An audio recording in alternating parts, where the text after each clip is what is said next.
Hello, everyone, and welcome to Anime Slushy. It's me, Cube. And Fiend. Hey, Fiend. Hey, Fiend. You know what? Hey, Fiend. What? I like Sailor Moon. Do ya? Oh, good. Boo, boo, boo, boo, boo, Sailor Moon. Yeah, it's cool. It's a cute show. As we threatened, it's time to talk about Sailor Moon.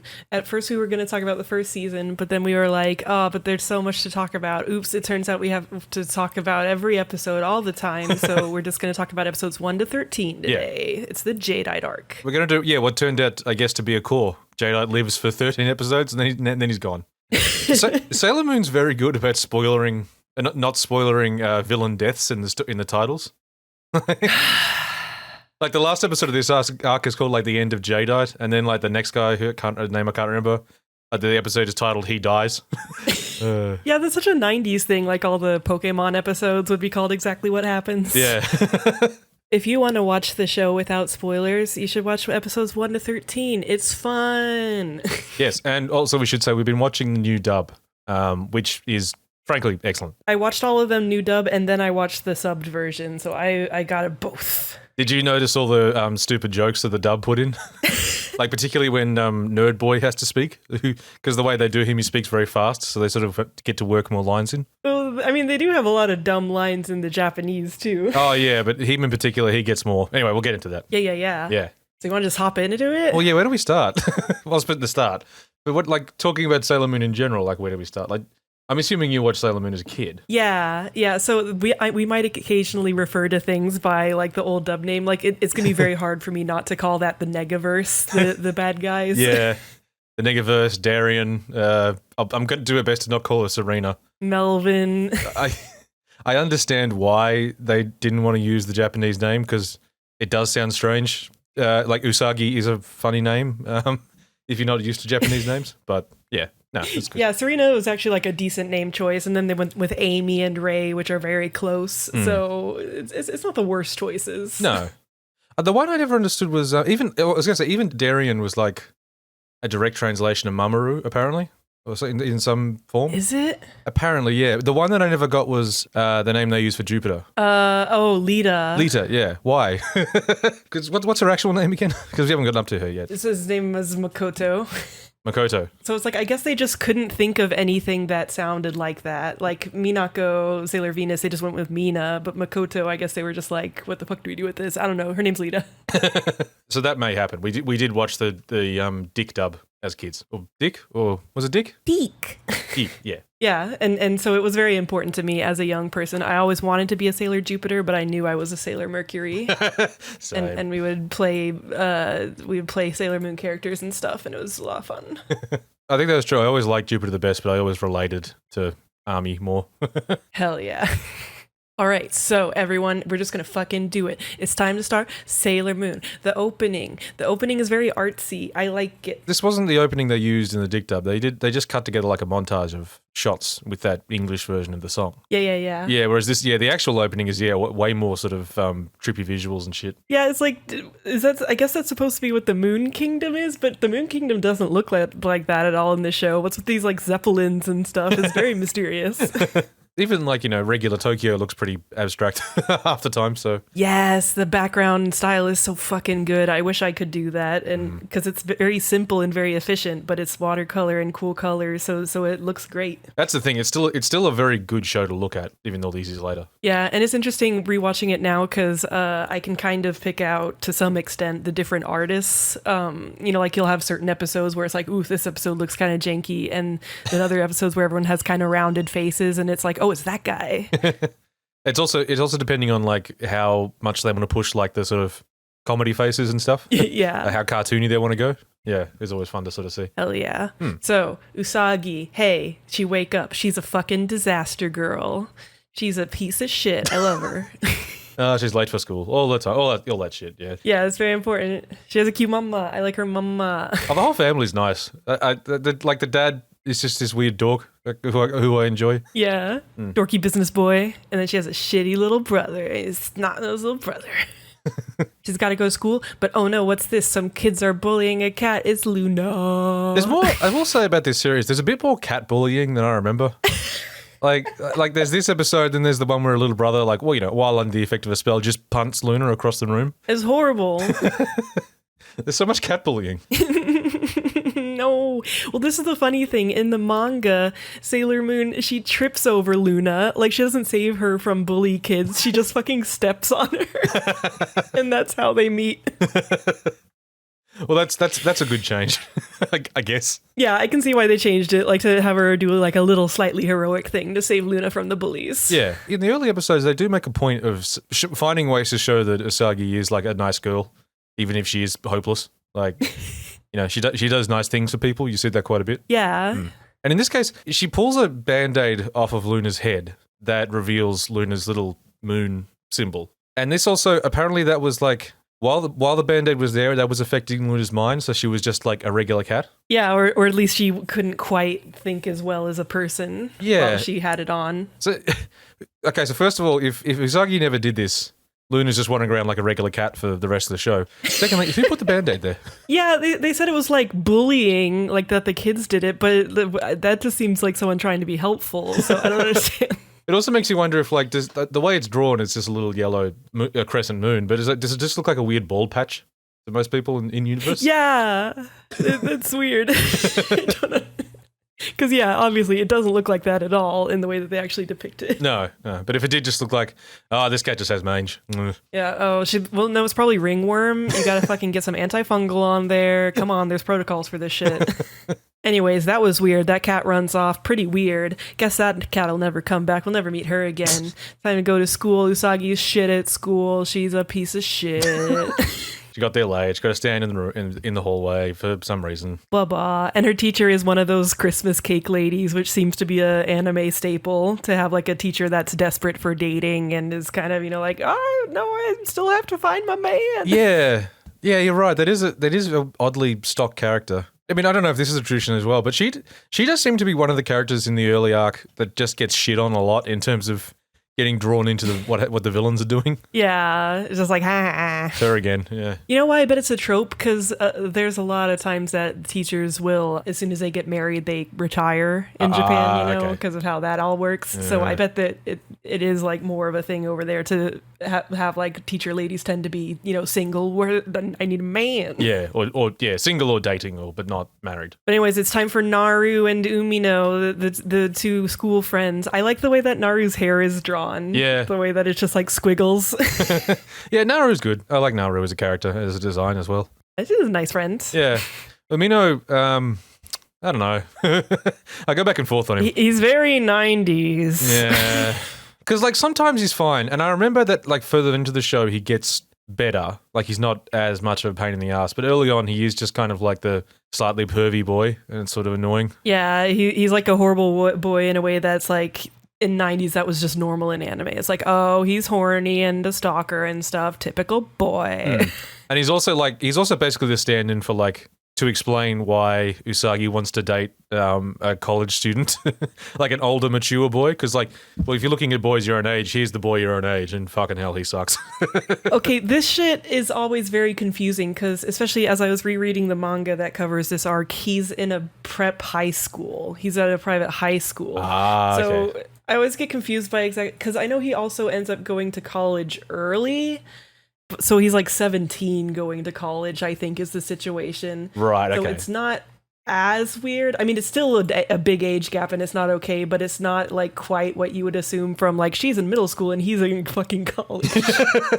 Yeah. I think it's 14 and 17. Yeah, and like we've said before, this is, we all understand the audience of the show a little bit. Sailor Moon is a teen girl fantasy, and this particular fantasy is of the older, more mature boy. Yeah. Which is a thing because, dudes tend to mature a bit slower than girls, traditionally in most cultures. So the dudes around this age, they suck and they smell. They're just real bad. You don't want to date them. And they're always throwing poop everywhere and stuff. You know how boys are. But what's funny is that, like, in the show, he's not really mature. He's just fucking constantly bullying this baby. Oh, yeah. That's the thing about Darien. Fuck. That's the thing about Mamoru, is that he's objectively funny in these early episodes because he's just this older guy who keeps running into a 14-year-old girl and bullying her. Like, this is He's not a cool dude. What a cool Destiny boyfriend. He fucking sucks. There is in the theme park episode. There is a bit where Usagi finally manages. No, don't spoil that yet. It's the best. Sorry, yeah. It's the most important thing. They never. Anyways, we don't get to meet him yet. No. Sailor V gets mentioned for the first time. It's Sailor V. So Sailor V was originally like, that was a different manga that she did before Sailor Moon. When you say she. Oh, Naoko Takeuchi sensei. Because put respect on the name. I've never actually read the Sailor V manga, but they worked it into the backstory of one of the other characters. I've read a couple of the Sailor Vs. They're a lot closer to the tone of Sailor Moon, the anime, than they are the manga. Yeah, they're far more sort of like gaggy and silly and stuff. But yeah, so they mentioned that she's been stopping robbers over in England, and but those robbers, they were stealing jewelry. Girls fucking love jewelry. You know how they are. Naru's mom's having a jewelry sale. We got to go over there, get us some jewelry. So many of Jadeite's plans revolve around consumerism. It's kind of funny. Yeah, like what fad can I get people into? Yeah. He has the same plan each time. He's like, I will set up a shop that sells cursed things. And that's like most of his plans. He's really just good at marketing. But it's time for the Negaverse. I mean, I don't actually remember what they're called in Japanese because it's always generic shit like we're the dark world, we're the spooky moon. I don't remember. As this first core goes on, I become like more and more interested in how this world actually works. Because like the basic setup of the episode is there's some guy from the Negaverse. Fuck it, I'm just going to call it the Negaverse. Who is sent out to gather human energy through some nefarious scheme. And like for this first chunk, it's a guy called Jadeite, who just loves a costume. Man's mad for a costume. Fucking love this loser. He always has like a monster who is disguised as a human. But as the show goes on, you start to realize that the monsters are like sentient, and apparently there are some of them that do just like live in the Negaverse and work for people and stuff. They're just like they're monster humans, but they're still just like they've got their own lives and shit, and it's kind of weird. It's one of those things I wish they'd get into more, but they kind of haven't so far. I think they all just stand around in the shadows so that when Queen Beryl is saying like Jedi, you did a super bad job, they can all be like, oh look, oh shit, she said I did a super bad job. There's the court and stuff, but occasionally we get to like meet them and talk to them and stuff. I always find that sort of that's interesting. Anyway. So it's time for some stock footage of her with her crystal ball. Ooh, we need the legendary silver crystal. But in the meantime, we'll have to settle for human energy. So go get some of that shit, Jadeite. Ooh. So yeah, what was the plan? There was a jewelry store in the first one, wasn't it? Yeah. This is good multitasking because one, she's looking for the silver crystal, which I mean, it's a jewelry store, maybe it's there. and then also in the meantime, might as well give people some cursed ass jewelry, suck their energy. One thing I did like about this one is that this was the only time that, actually not the only time, but this was one of the times that a monster imitated a real person, which did make it creepier. When the monster's head turns and Naru still thinks it's her mother. Yeah, I'm not your mother, girl. That was like that's something I do think Sailor Moon stands out a little way, and these monsters are genuinely creepy, and they were sort of going for a horror thing a lot of the time, which I really enjoy. Yeah, but it's funny because later, you see all the really goofy ones. It's like, I'm a vacuum cleaner. But a lot of these early ones really are like, they look like they would almost fit in a 90s horror anime kind of thing. Yeah. You're right that they do get goofier later. Yeah. But yeah, all these early day ones, there's some genuine attempts at horror going on that are kind of effective sometimes. Yeah, but it's so funny that she's like, oh no, she replaced her mom, but it's okay, her mom's just tied up in the basement, and it's like, so why did you do that? That was nice. Was she planning on letting her go at some point? But so Usagi wants some jewelry, but she can't afford it, and she knows her parents won't give her any money because she failed her test. Oh, I hate this test. Crumple it up, throw it at the head of this fucking loser. It's the Destiny boyfriend. It's Mamori, so that's when you meet him. Yeah. Okay, so one of the gags they sneak into a later episode, in terms of fitting more English in where there wasn't any Japanese, is Like, I think after like the 10th episode, Usagi's like storming off and just mumbling under her breath, get some new clothes. Because, yeah, he's always just wearing a green jacket and slacks. Well, in one episode, he's actually wearing that thing that, like, in the manga, when she first sees him here, he's wearing a tux. And then later in one of the episodes, he's wearing a tux, and she's like, why the fuck are you wearing a tux outside, you fucking loser? But yeah, mostly he has that silly green jacket. Yeah, and he's just a dick. Like, he's just a guy who's overly rude to a 14-year-old girl. Yeah, he bullies her about her bad test scores and is like, God, what a fucking... But Sailor Moon's all angry. She passes by the arcade, very important arcade, where there's a Sailor V game. Ooh, but she's not having a good time. But the cat's stalking her. Eye catch. The eye catch is extremely fucking good. It is, yeah. Do they introduce the boy she likes at the arcade in this episode? No, okay. that's. I think in the manga they go ahead and show him, but in the anime he's next episode. Okay. Yeah, her boy that I think only matters in the early show because obviously once her and Mamoru are together, it's like he has no purpose. Yeah, I just remember him sort of just disappearing without any acknowledgement. As Mamoru does later. But yeah, he's just a nice arcade boy. But then she gets home and her mom's all mad at her for failing her test. She kicks her out of the house. She won't let her into the fucking house because it's gag time. It's gag logic. Because otherwise that's fucking child abuse. Yeah. And her punk brother arrives home and kicks her in the butt and he's like, nah, I miss your little brother, man. That's my character. See ya.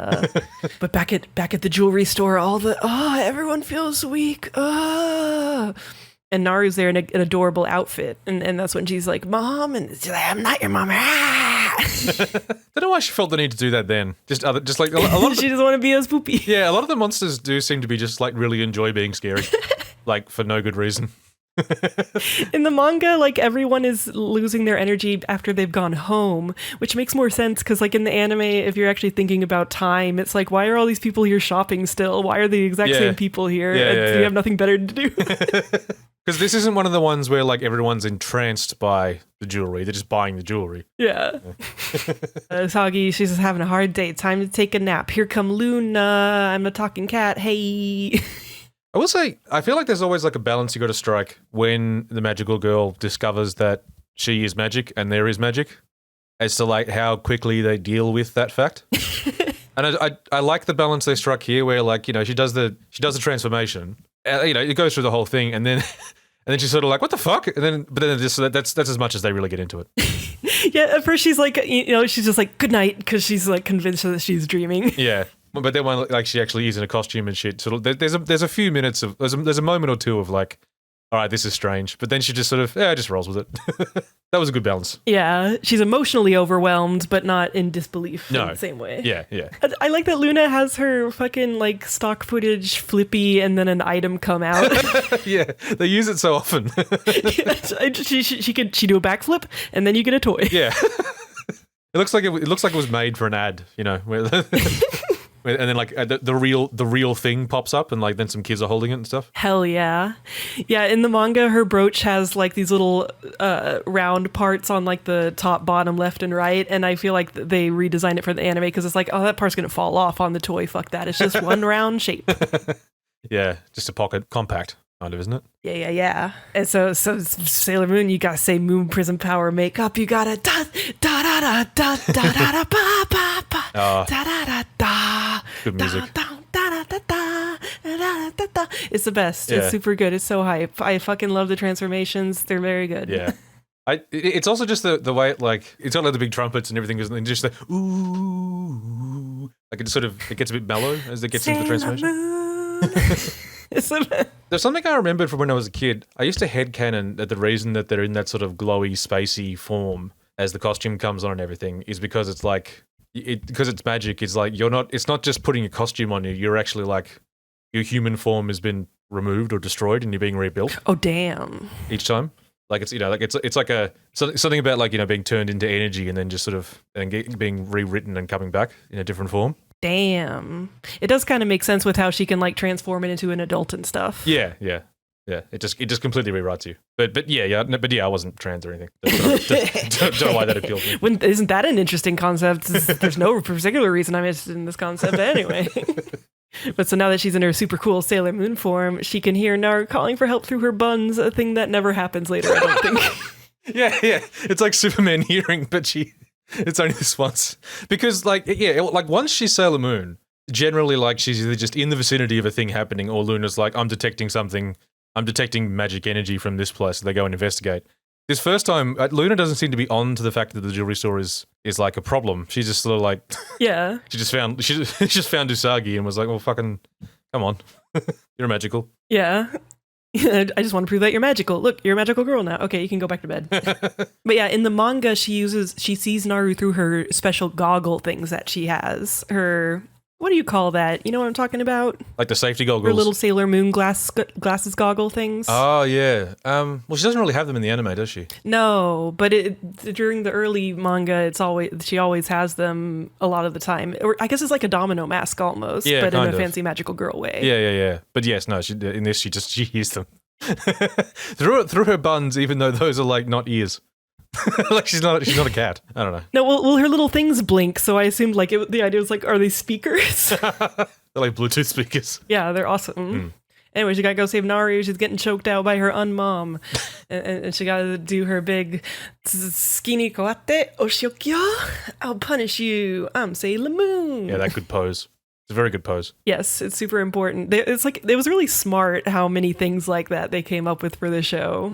It's like, you clever clogs. Yeah, lots of fun mnemonics, and also just like a handful of bits of animation they could reuse.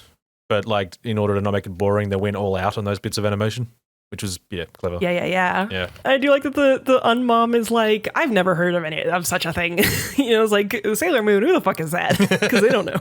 I do like it. Yeah, at first she's dismissive. The rest of the monsters from this point onwards just don't really care. like she does all the pose of Sailor Moon, just like, go away, and just like swings at them, or swings at her or whatever. So. Yeah, and they'll just like spit something at her or whatever. Aru really gets over this. What just happened? Her mum turns into a monster and tries to kill her. She copes all right. Well, yeah, because the next day she's like, I had a weird dream, so I don't think she quite remembers exactly what happened. She's gonna have to deal with that later in life. she'll have past life regressions. Anyways, jewelry ladies attack. Whoa, they're zombies. One even attacks her with the broken bottle, which is like, where the fuck did you get that? It is funny occasionally the little bits of violence that can creep into the show that you're not quite used to it. Like, because like normally there is like a lot of like, magic attacks and Sailor Moon dodging, and all of the weapons they tend to use aren't very like graphic. But occasionally, like Ray will kick someone in the face, or it's just a sudden bit of like actual violence. And you're like, whoa. So, and broken bottles kind of like that, where it's like, that's a pretty violent weapon. Oh, God, lady, jeez. That's a go-getter zombie. But Usagi uses another power that she doesn't really do much later, which is her supersonic cry. That's right, yeah. Yeah, that's only really a thing this episode, I feel like. She's just like, ah! And then everyone's like, oh, your cry's so bad. Usagi being the crybaby thing, or just generally being a coward, is one of those things that tends to ramp up and down depending on who the writer is. Yeah. So sometimes she's a bit cowardly, but like it's fine. And then other times she's like a full-on, like to the point of being a little bit despicable coward. Are you talking about in the Ray episode? They really toned it up in that one. Yeah, that one in particular. It's like, oh man, come on, man. Yeah. Bit much. Anyways, I'm interrupting you with a rose. Shing! It's me, I'm Tuxedo Mask. Crying won't solve anything, Sailor Moon. All right, see ya. Yeah. Here's the thing. I mean, everyone makes fun of, there's the meme, you didn't do anything, which is sort of true. But at the same time, it is kind of like, it's like they always engineer the fights in a way where he does have to show up to save it, or like they don't win, which is kind of annoying. Yeah, sometimes more than others, he directly helps. Yeah, but like, even if it's just to like give them a second to regroup or whatever, he always does have to show up and save them to some extent, even though he doesn't actually do anything. And it is kind of annoying, like, that there has to be some moment. It's pretty goofy. Yeah, there has to be some moment where he shows up and goes, the women are being hysterical, and he has to give them some wisdom because he's a man. I don't know. But like in the manga, she just catches him there because he was there looking for the silver crystal. He thought it might be here, and so he was there like a phantom thief. So they just kind of like spot each other, and he leaves. He doesn't do the whole like, I'm saving you and giving you advice thing. That's Right. anime only. Right. Just an extra way the anime version of him is even more of a loser. Well, this is the thing, because he's like, I think you mentioned this, but in the manga, he is kind of mysterious. He's never really mysterious in the show, especially because it's quite obvious to the audience who he is. Like, Yeah. so he's also this other loser who keeps bullying a 14-year-old. So like, he's like, he's never going to be cool. There's no way to do it. Especially with like the simpler animation compared to, like trying to draw him extra flowy and extra, like tones everywhere to show how beautiful he is. Yeah. In the anime, a lot of times he'll just turn around and look like a fucking dingus and be like, see ya. And it does feel like they got on board with that pretty quickly, because like by like episode 8 or 9, when he turns up in the bus.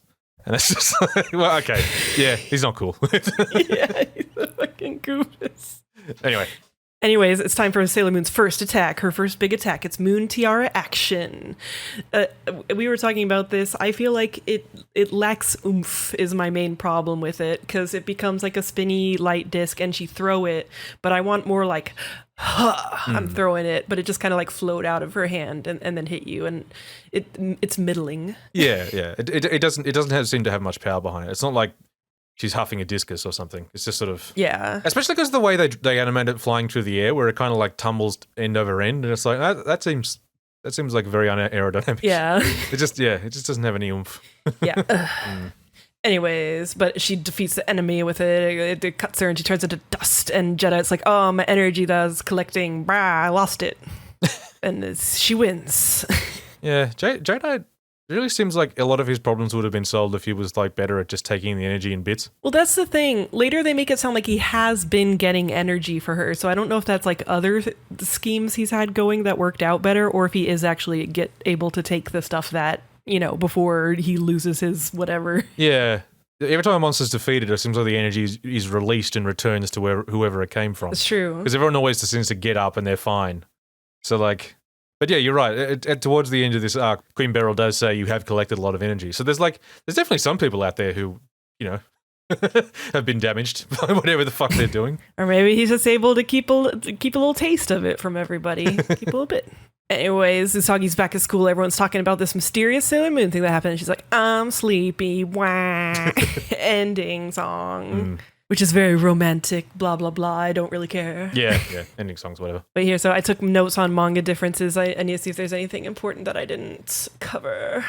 Oh, yeah. So in the manga, it's very clear that he's just standing outside that place because he's clearly looking for that same mystical jewel that the bad guys are. And it's like, why is he looking for it? Now, the silver crystal is in the compact mirror thing that Sailor Moon has. But obviously Usagi doesn't know that right now. And I guess Luna does, but she doesn't know that they're looking for it? No, I don't think Luna knows. I think it's the kind of thing where, like, it's not in there right now. It has to, like, bloom out or whatever, like, and then it's gonna, like, appear. I don't remember exactly, but that's my feeling. Like, Luna can't tell that it's there, just like she can't tell that she's the Moon Princess. Right, okay. And at some point, will be like, holy shit, the silver crystal, it arise. Yeah, because this is the thing. The other thing is, that Luna is tasked Sailor Moon with finding the Moon Princess and does not realize that that's her. Yeah. Yeah, I never quite understood, like, because obviously Luna has memories of her life as like a non-cat on the moon, but strange sentence. But she does. It seems like she doesn't remember everything. Or she doesn't remember quite a bit, at least. Yeah. It's kind of wishy-washy, and it's also always funny, of course, because it's like, oh, who's the Moon Princess? Could it be Sailor Mars? Could it be Sailor Venus? Which one of these girls is the Moon Princess? Yeah. We have to go find her, Sailor Moon. Yeah, obviously it's big goofs. Yeah, but it's episode 2, time for the first filler. Early on, God, you forget. Yeah. You forget what anime was like in the 90s, where they had so much time to fill on every show. There weren't short shows. Or at least we never saw them. No. And in terms of filler, this is one of the more skippable ones. It's a fortune-telling shop, and it has to do with love and stuff. I do like in the English version, because I noticed, I was trying to see in the Japanese version, the fortune-teller lady doesn't have a funny voice. But in the English version, the new dub, they had her do a vampire voice, and it's very funny. They were having a lot of fun with this dub, I think, in general, with some of these voices. Especially some of the one-off characters, I feel like they had fun. Yeah.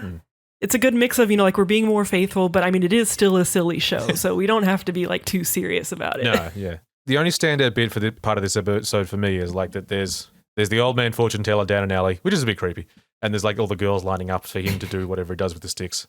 And then like when the evil fortune telling shop opens, like he's got no business anymore, and like Usagi has gone to see him to ask what's going on. And he's like, yeah, no one's come down here anymore. So she immediately pulls out some cash and gets her fortune told. Because she's a nice girl. It's a nice thing to do. Yeah. Yeah. I don't know. I just remember being like, ah, nice girl. And this episode is the first time we see that Motoki guy, the arcade boy, and the Sailor V game. That's very important. So that's when they get to it in the anime, and you see her nice dad coming home, and she's like, oh, I wonder if Motoki would be like my papa when he grows up, because, you know, all girls have a daddy complex. No, it was nice, though, where he was like, oh, you know, your mother works so hard keeping the house together and raising all of us. You know, I feel like I can help her out by doing shopping. It's like, that's pretty good. They're a cute couple. Yeah, that's nice, all things considered. Yeah. So the big thing that happens this episode, or one of the big things, is that Umino, the nerd boy, gets possessed, and then he's being a total jackass, and he flips the teacher's skirt up, and there's a panty shot, and it's like, oh god, it's so fucking 90s. Yeah, they were like, it's one of those things where, for the most part, I think this show had good intentions and wasn't like a creepy, horny show, but there were times when that sort of stuff would slip in all of a sudden, and you'd just be like, ah. Yeah, but of course, like, at the time, it was just so rote. Like, every show would have that, and you're just like, well, yeah, of course it's a panty shot show. It's anime. Yeah, this is a standard joke. It's in every show. Like, yeah. I tried watching Initial D, and there's like a whole scene dedicated to a panty shot. It's inescapable in the 90s. It's just what they did. The best. It sucks.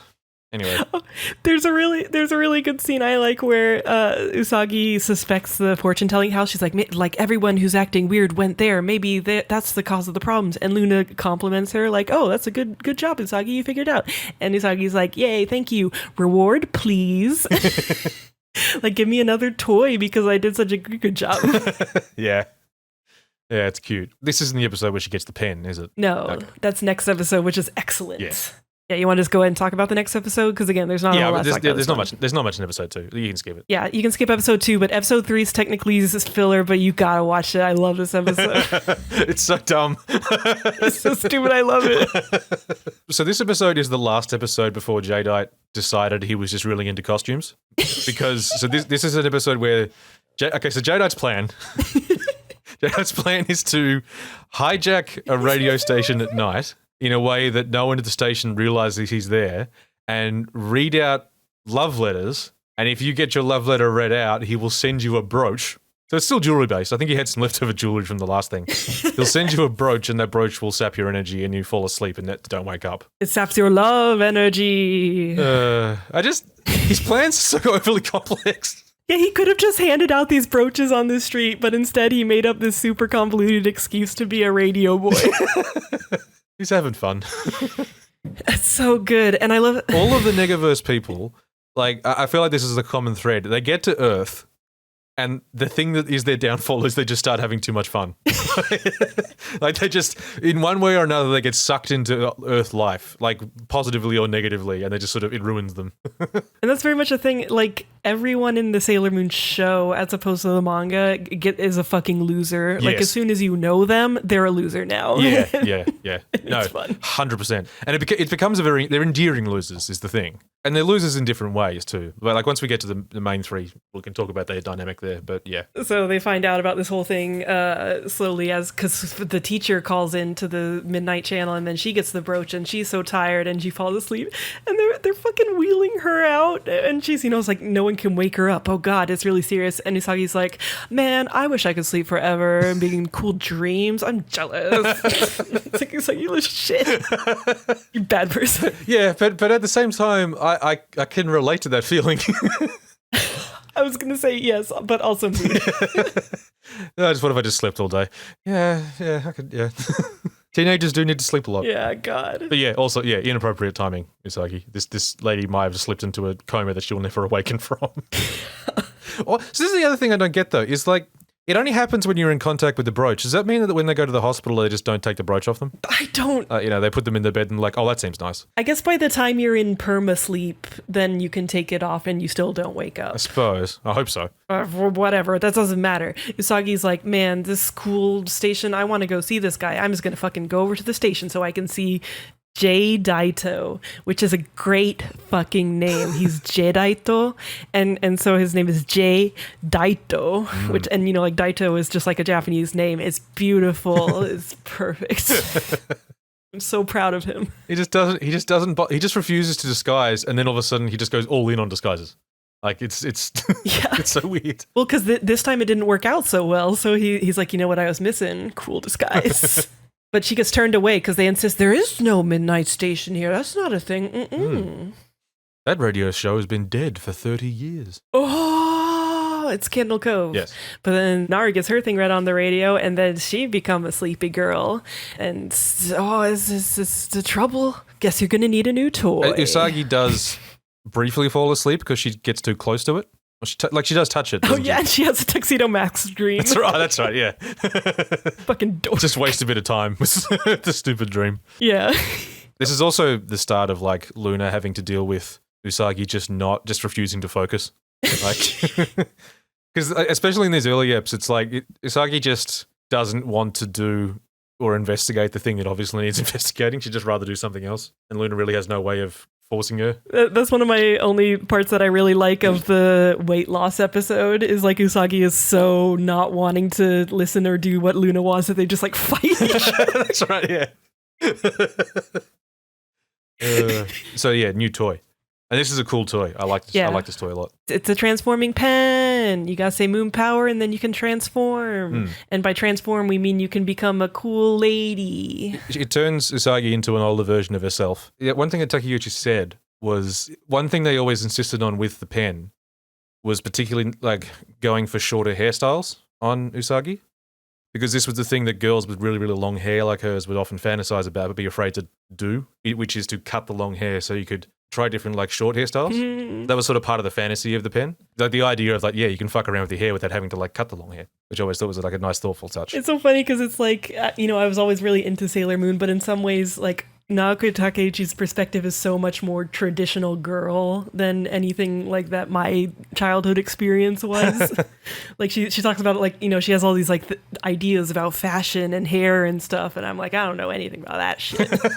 So that's what girls think about, huh? But this is what was good about Sailor Moon, was that it was an unabashedly girly show. Yeah. Like it lent right into the girly side of this, of the whole magical girl thing. Like I didn't feel the need to sort of temper that at all. It's like, there's lots of fashion in the show and they do girly things, and it's just, and there's thoughtful stuff like this, what they do with the hair and the pen is like, I don't know, yeah, it's admirable. They just like, they fucking go for it. Yeah, and especially as an American, when you don't really have shows like that at all, it was like so unique compared to everything else you could watch that's either like fun anime that's for boys, or I don't know, a stupid girl show for babies where nobody kicks anyone else in the face. That's the thing. The girly shows didn't generally have horror or action in them. Yeah. They were just like, it was nothing but girly stuff, whereas this was like, no, we're going to do an action show that has girl shit. This is what girls actually want. So anyway, she wants to be a beautiful newscaster. And this is the other fun thing about this pen, because most of the times when she uses it, there was no reason to, and it doesn't help her at all. There's a correlation between how much she actually did need to use it and how good the look is. Anytime she actually does need it, the look is quite good. Anytime she probably didn't really need it, the look's not quite as crash hot. I feel like. Oh shit. Yeah. Well, this one's pretty cute. I don't know. Yeah. She looks like a professional lady. And then my favorite fucking scene happens because she busts into the radio station and Jadeite is on the radio and she just interrupts him and he's just like cringing at her like, ooh. And she's like, everyone, the brooches are dangerous. Don't wear them. And he's like, what? Just shut up. Get off there. Boo. It's so fucking funny. But there is like this, there is this thing where like, on the one hand, yes, that works. It probably shouldn't have, but yes, that works. But on the other hand, Sailor Moon keeps barging into these situations with no plan other than telling them to stop it, and is always surprised when then a monster shows up and tries to kill her. I feel like every single time she comes in, I'm Sailor Moon, you should stop this, and the monster goes, rah, and she has to run away. It's like, oh, I guess I'll be Sailor Moon now and fight them. Yeah. Which is what happens. Yeah. The monster lady attacks, she beats the monster lady, but Jadeite's still there. It's time to fight him on the roof. And he stops her tiara, and it's like, oh no, he's too powerful. Who is this man? Oh no. And he's like slowly sassy walking up to her like, I'm a powerful boy. But then Tuxedo Mask interrupts and he's like, fuck it. And then he sloops himself into a wormhole to get out of here. It is funny to me that he just leaves when Tuxedo Mask arrives, even though Tuxedo Mask never really fights anyone. I feel like he just assumes that Tuxedo Mask is a super magical fighter somehow, and he just doesn't know that he isn't at all. Well, I was going to say, at the end of his arc, he actually does fight him, and he like beats him in about 5 seconds. Wait, I should actually try. Oh, Yeah. fuck. Okay. All right, yeah, he was nothing. Yeah, he should have just like shot him with lightning, and then he goes into the ocean. And he's just like, oh, that was way easier than I thought. I thought he was like a magical fighter guy, but apparently not. I will say, you know, we talk about like little animation differences you see in each episode. I did feel like Usagi's and the school uniforms in general were weirdly puffy in this episode. I don't think I noticed. Just to get like when you see her like at the end when she's trying to write, she's writing her own love letter. The moral in this episode was like the love letters are stupid and pointless unless you're sincerely putting your feelings forward to the person you feel for, or whatever. You know, otherwise they're dumb. Yeah, she's writing a letter to Tuxedo Mask, and then Haru's like, I want to read it, and so she's chasing her around, and then the teacher arrives, and she's reassuring the class that she's fine, and they didn't need to worry about her. And you think she's going to get annoyed at Usagi, who's like making a ruckus while she's giving it this heartfelt speech, but instead she just starts chasing them as well because she wants to read the letter too. She's very interested in romance. Yeah, I thought it was kind of funny. But yeah, I do like the way that their school uniforms are drawn in general, especially like with the legs and their little shoes. There's like something very simple and nice to it. And of course they actually have the human normal world length skirts because it wasn't just such a rote thing for everyone to have super short anime skirts yet. Yeah, like past knee length skirts. Even though they do have like, you know, they definitely generally have shoujo leggies. Like, oh yeah, they're very long legs. And of course, once she's transformed, she has a skirt that is the length of normal anime girl skirts now. So episode 4, it's very dated. It's a episode about exercise and fatness, and so it's about what you'd expect from a 90s show about that kind of shit. Yeah, it does introduce another school friend who is very cute, and I'm glad she shows up later outside of this bad episode. Oh, the rounder one. Yeah, the chubby friend who's a bit shorter. Who's very cute. But yeah, in this episode, she's just like, you'll hear... she just talks about how, you know, I try to lose weight, but it's so hard. And all of the other girls are going, oh, really? And they're sort of like sweating, and it's like, oh, shut up. Yeah, and it's like you weren't even, you know, like you were too cowardly to make her even like joke fat or whatever. She just looks like a cute round character design. I'll fight you. Yeah, the whole thing with this episode is that Usagi has put on some weight, apparently, even though she doesn't look any different. And like... I mean, I think it's like, you know, like, oh no, I gained half a pound, that kind of thing. But like, this is always the thing with when they do this with teenagers. Like, teenagers are constantly gaining weight because they're constantly growing. Like, she wouldn't have had a stable weight. This is silly. Anyway, I think we were talking about this, and I think you're right in that this sort of like dodgy fat shaming still happens in kids programming occasionally. I don't think it happens to the same extent it used to, but because like back when this show was made, it was fine. Like no one had a second thought about it. Right. This was just a topic you could do, and it was funny to make fun of fat Look, people. it's just about how you have to exercise to lose weight, and you can't, you know, take shortcuts. What's wrong with that? Yeah, this is a good message. But also fat people. Yeah. But like, what is notable going back and looking at it when it was the 90s is like not just they thought it was funny outright, just the volume and the vitriol. Like it's just so nasty. To a point where it almost comes around to being funny again for just how awful everyone is to Usagi in this episode. Like, her parents are pretty bad about it, her brother's terrible about it. Luna is the real standout. Luna is so mean in this episode. Like, way more than she is normally. Yeah, I feel like that's her just, like, taking out her frustration with Usagi over other things. Yeah. Because she draws that mean fat picture of Usagi, and she's just like, ha ha. And it's just such a goofy, childish thing for Luna to do. Yeah. And, like, she does make fun of Usagi in other episodes, but, like, in this one, she's just constantly going hard. Every time you see her, she's just calling her a fat mess, and it's like, oh, man. This feels out of character. Luna, what the fuck? I'm gonna take Froyo over there, and she's gonna teach you not to fat shame. So, like, yeah, the whole thing, Jadeite's evil plot this time is he started up a gym. Now, okay, yeah, important. The gym is great because, like, the girls get a free trial and they get to go to the gym, and they work out of the gym for a while. Now, the thing is, though, that Jadeite can never have a simple plan So it isn't just that like the gym equipment is cursed and draws some of your energy away. At the end of their workout, it's like, no, come downstairs. We've got these awesome rejuvenation pods. So they go from They aren't sus at all. they go from a perfectly normal, completely plain looking gym to this fucking Lovecraftian room with these fucking alien looking pods. And he's just like, yeah, get inside. It's cool. And no one says anything. They're like, well, it did seem to work for Miss Haru. This must be how she got so skinny. Okay. It's just. And they come out looking like they're fucking dying. And they're like, cool. He can curse normal objects. Why does he need these fucking pods? I don't know. Oh, but also he's in a fabulous, his first fabulous disguise as a gym instructor guy. Yeah, it's mostly just glasses. He has a pair of glasses on. I like that as well, because you see Miss Haruna go into the gym a couple of times. And by the end, of course, you know, like I love how like having your energy sapped always just makes you look super gaunt. Yeah.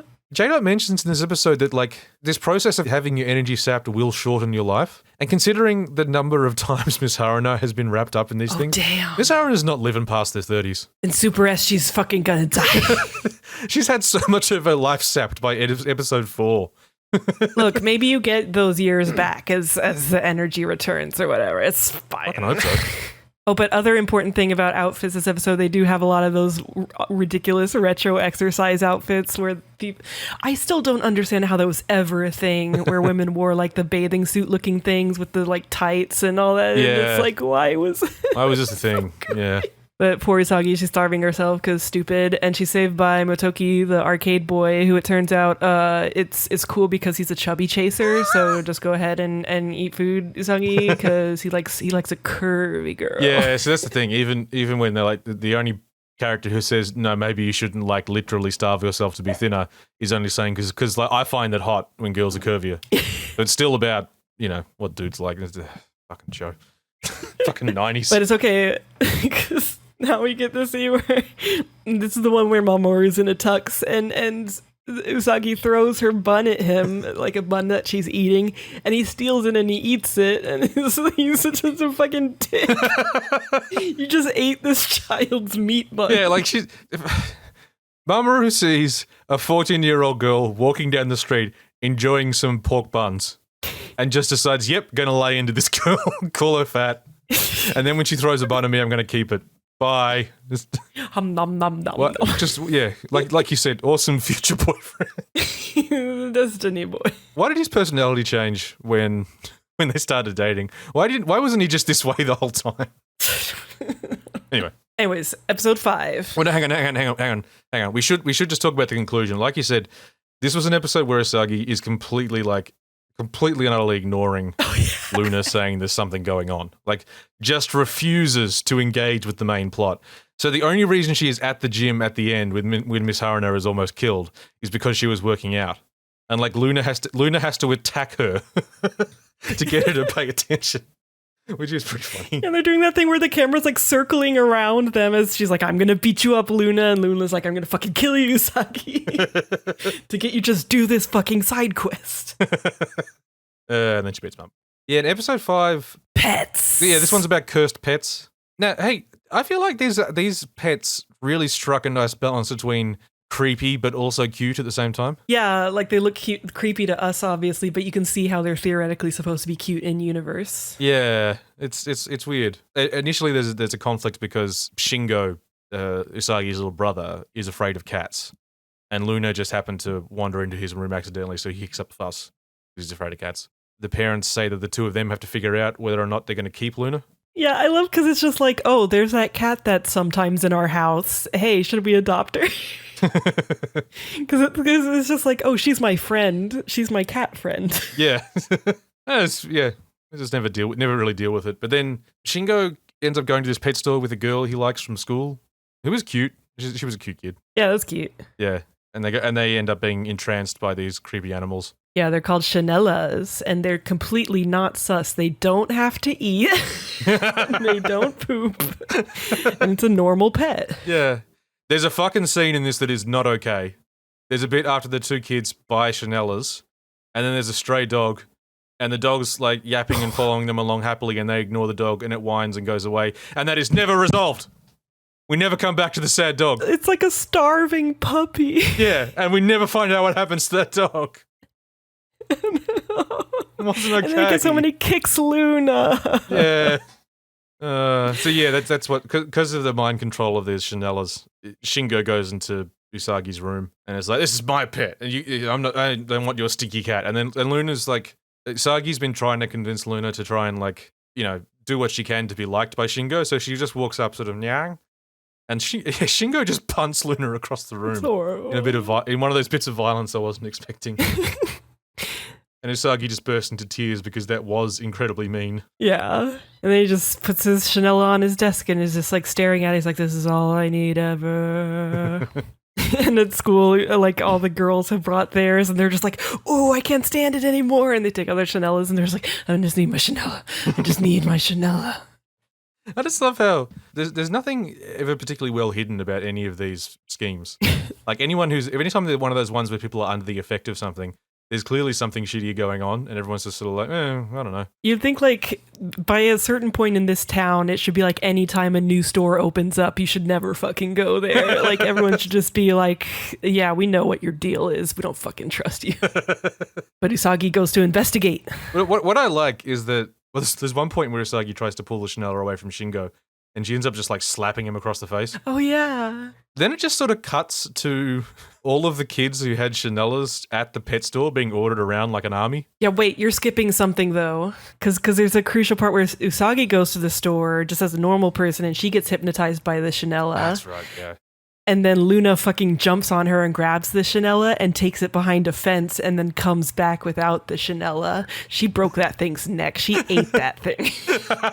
She did that cat head shaka. Yeah, she crushed its brain box. What did she do behind that fence? She did what had to be done. Yeah. So yeah, now you got an army of children who are about to go and just like, I guess, chuck Chanelas at people. Like all across the city. Yeah. But then now Sailor Moon's here. And the kids turn in... This monster does what happens sometimes, which is like uses magic to turn the affected people into zombies that try to attack Usagi. Now, what I like about this is that, like, Luna as Luna usually does, she just says to Usagi, "Use the tiara." And then Usagi's like, "But hang on, Shingo's there." And then Luna goes, "Oh, okay, well, instead use this. Use the Stardust. It's non-lethal." Luna was ready to kill those kids. Luna was ready to have Usagi just chuck the tiara at them. Yeah, and what about everyone else that she's fought that were zombies and she's never used this attack that apparently she could have just done? But yeah, apparently there's a thing where the tiara flies around in the sky and just drops stardust on people and they're fine. I'm pretty sure this is the only episode that ever happens. Yeah, probably, yeah. And then she goes up on the roof and has the usual roof battle, the monster. Yeah, blah, she wins. I think this was one I did kind of like in terms of, I think Tuxedo Mask turns up at some point, but there was a bit where there's one where she chucks the tiara at the monster's like, "Ha, dodged it," and then Sailor Moon sort of pulls it back, and so it hits the monster from behind. And but I can't remember if that's this one or this is the one where Sailor Moon's like wrapped up in its tentacle snake body. Oh yeah, it's got her in its tail thing, and then she has to like hit the base of its tail to defeat it. Yeah, that was kind of cool. Attack the weak point for massive damage. Well, yeah, there's that. But it's like, I do like when they put a little bit of effort into the fight. And like Sailor Moon isn't just like doesn't just fling the thing and wins. Occasionally she has to like do a move of some sort. I don't know. Yeah. It's slightly better. It's nice when they have to figure something out. Yeah. And then she win, and then her little bro sees her as Sailor Moon. He's like, "Whoa, you're so cool. You're Sailor V." And she's like, "Nah, I'm Sailor Moon." It's like, "Okay, whatever. That's fine too. You're so cool, Sailor Moon." Now, what I like about this is that she has to hide behind a car, so he can only see the back of her head because she's worried that he's going to recognize her. Now, yeah, Mamoru in this case should definitely know who she is, right? Is that why he's always around wherever she is? He's actually like being tsundere and protecting her? Because if there's no like disguising magic that makes someone forget who you are, how could Mamoru not recognize her as Sailor Moon? She doesn't wear anything on her face. But see, in the manga, she has that domino mask thing, so I think that's part of the idea with that in the manga. Ah, okay. Like his domino But yeah, mask. in the anime, it's just like... Yeah, and I like that she's just like, "I'm Sailor Moon. Yeah, I'm cool. Be nice to Luna. Okay, bye." You know my name? And he's like, "Okay." It's not sus at all. And off she goes. I did like that though. She was like, "Be nice to the cat." And then and she winks at the camera and it's cute. Yeah, and he cut to Luna and I was like, "Oh, good." And then next scene, Shingo has just completely gotten over his fear of cats. and he's just feeding Luna directly off the plate like he's a whole fish. Like, come on, man. Come on. Hell yeah. This episode was service for cats. This Froyo would have loved it. It's pretty good. My Froyo. She's here. She's being fed. So now, episode 6. It's good. Now, you don't have to watch every episode. There is a lot of filler, and a lot of it is kind of skippable. There's good stuff in there, but a lot of it is kind of skippable. But episode 6 is one that I genuinely would recommend you watch, independent of everything else, because this is such an interesting, moody episode that has a lot of like Sailor Moon actually doing some cool shit from time to time. Yeah, someone actually thought about like how can I make this filler episode unique and kind of interesting. Yeah, and it has a really cool monster lady who like does have a bit of personality this time, and has some problems to work through and stuff. Yeah, I don't know. This one had a lot going on. I really enjoyed it. And there's also a lot of good Lunas in this episode. Yes, Whoever was like the key drawer person for this episode knew how to draw a fucking cat. This is something that gets lost once they start introducing the other Senshi. Like in these early episodes, to make it work, it really just had to be the dynamic is Usagi and Luna. Like that's all we got to work with. Yeah. Luna was a much more critical character who did get a lot of like screen time. She gets less as it goes on, obviously. Yeah, this was one of those ones where this is the first time we see Jadeite kind of talking casually to one of his monster ladies, and it did make you wonder about what's the relationship there, because they're not just, like I said, they're not just like unthinking monsters. I mean, like most of them act like that. They're just I'm evil and scary. Ah. Yeah. But this one had a bit of personality to begin with. I can't remember her name, but she was cool. Yeah, I just kept writing her down as Vampire Lady. Yeah. But yeah, the anime definitely felt like it wanted to play a little bit more with making the monster ladies people, and just because it's more fun sometimes. Yeah, more fun in this one. So this episode, crucially, it's evil cassette tape. So yeah, the plan in this episode was to play a tape in a mixing studio that was going to infect everything else that mixing studio recorded.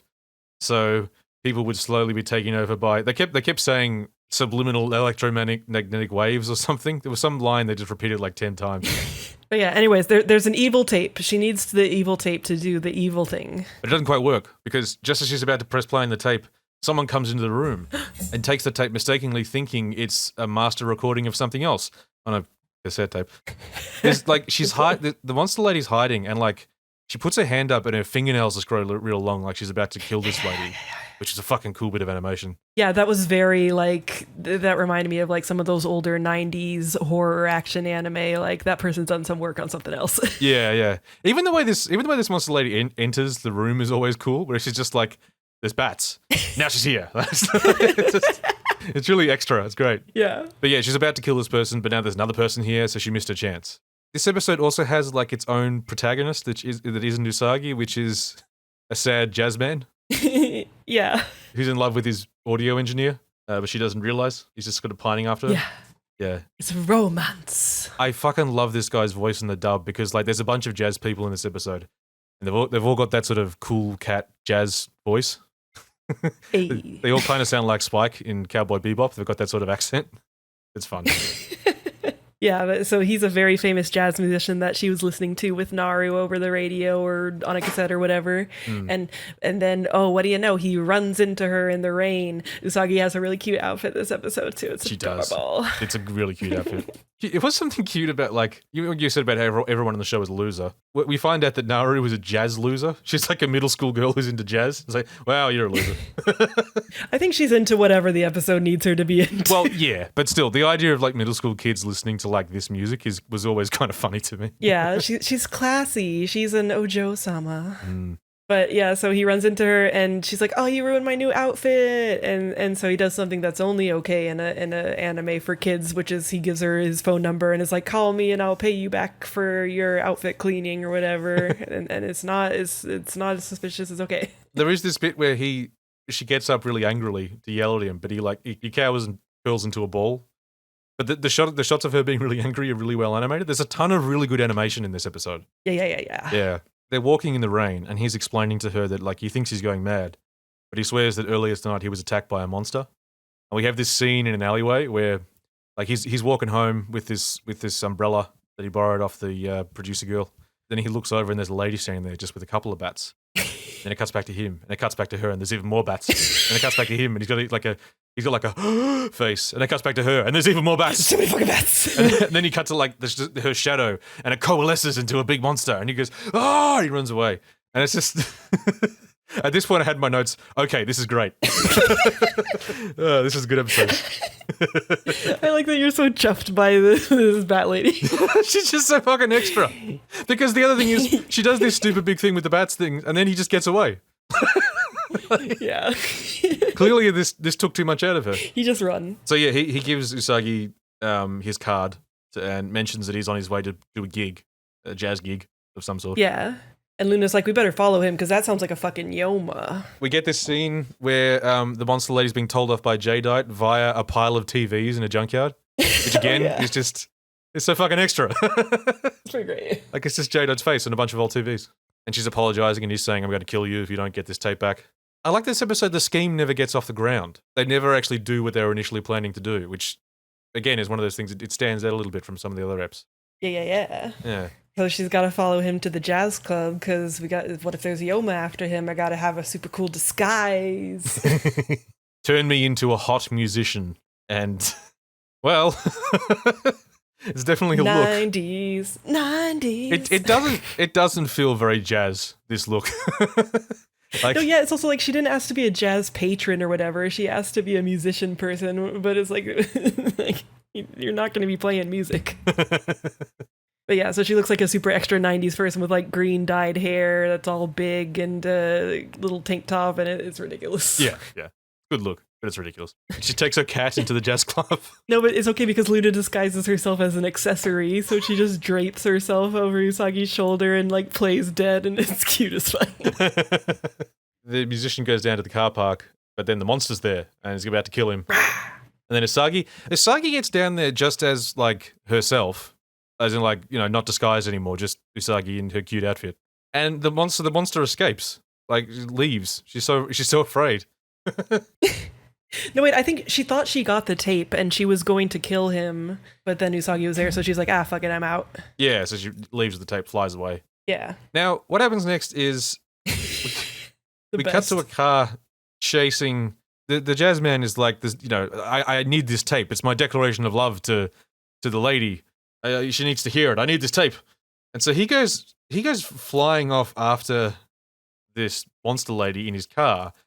The question I have is, why did he bring the 14-year-old girl and her cat? I assume she just jumped in. It still seems weird. Yeah, and she's like bullying him about his crush and making funny faces. And it's a really funny situation. Yeah. This is the thing. This is one of those episodes where Usagi's not a coward at all. Like, Usagi's like 100% ready to jump into action and wants to like fight monsters and help this guy and all this sort of stuff. Like, this almost feels like this is an episode from a slightly different show, you know? Yeah. And I'm not complaining. This episode is just so out of step with the rest of this core, and I love it. It's definitely one of those things where it's like you want to look up, like, okay, who was the key drawer person? Who was the writer? Which other episodes did they do? Like, can you see some, similarities? Yeah, because like even the way it's directed is different. It's Usagi's just a lot more gung ho, and like still like a dope, but because she's telling this guy, you can talk to me about your love problems. I'm actually very mature for my age. But yeah, she's empowered by the power of love.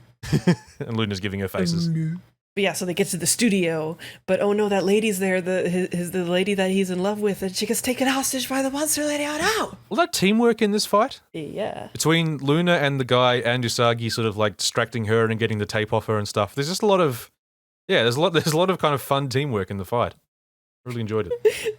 And then when Luna crushes the tape under her paw, it's like, oh, powerful cat. And Luna's like, no! And there was that sort of like, you did kind of feel for the monster lady a little bit, because there was that desperation. Yeah. Yeah. Which made her more interesting. Like, that was just made her more interesting villain than just, But yeah, so she runs off and Usagi fights her and beats her, and it's all cool, except for that lady. Yeah. Well, but even the lady is like, she's putting a bandage on the jazz band's knee over his clothes, which is... Oh, I mean the monster lady. She had a bad time. Yeah, she had a bad time. Yeah. The lady that the guy likes is putting a bandage over his knee. And like she's saying, you shouldn't have done that. If you damaged your hands, you never would have been able to play a song again. And he said, but if something had happened to you, I also never would have been able to play a song again. And then he confesses her love. And Usagi's hiding around the corner going, yeah. Did it. And then the kicker of the episode is that Haru's upset because this musician that she liked got married. And they're listening to his new CD, which has a picture of Sailor Moon on it. And yeah. Yeah, he was just so inspired to do Sailor Moon jazz. It's a good episode. Watch this one. This is a really good one. It's fun. It's cute and fun. It's Yeah. good. Yeah. All right. So episode 6 was really good. Immediately followed by episode 7, which is definitely a very skippable piece of filler. IMO. It is. Yeah. It's got, like all the filler, it's got some good points, but it's pretty unnecessary. Yeah. So there's 2 things in this episode that to do with jokes where translation is an issue. So there's a bit where Umino is explaining that he got these posters of this teen idol girl off the internet. And in the English dub, he says, I got it off the internet. It's a series of tubes that connects computers. He doesn't say that in the original one. Because the series of tubes thing... I don't remember him saying that. ...is a fucking meme from like 2004. Yeah, he definitely did not say that. No. There's also a bit in the next episode where they talk about someone's power level or something being over 9,000. And I'm like, all right, guys. Yeah. Okay, guys. That one's a bit much, Viz. Come on. We're not living in the 90s. It really dates Viz to some extent, doesn't it? Like, yeah, that was your heyday, wasn't it? Around that sort of internet period where over 9,000 was a gag everyone loved. Wow, is the cake alive, Viz? Tell me more.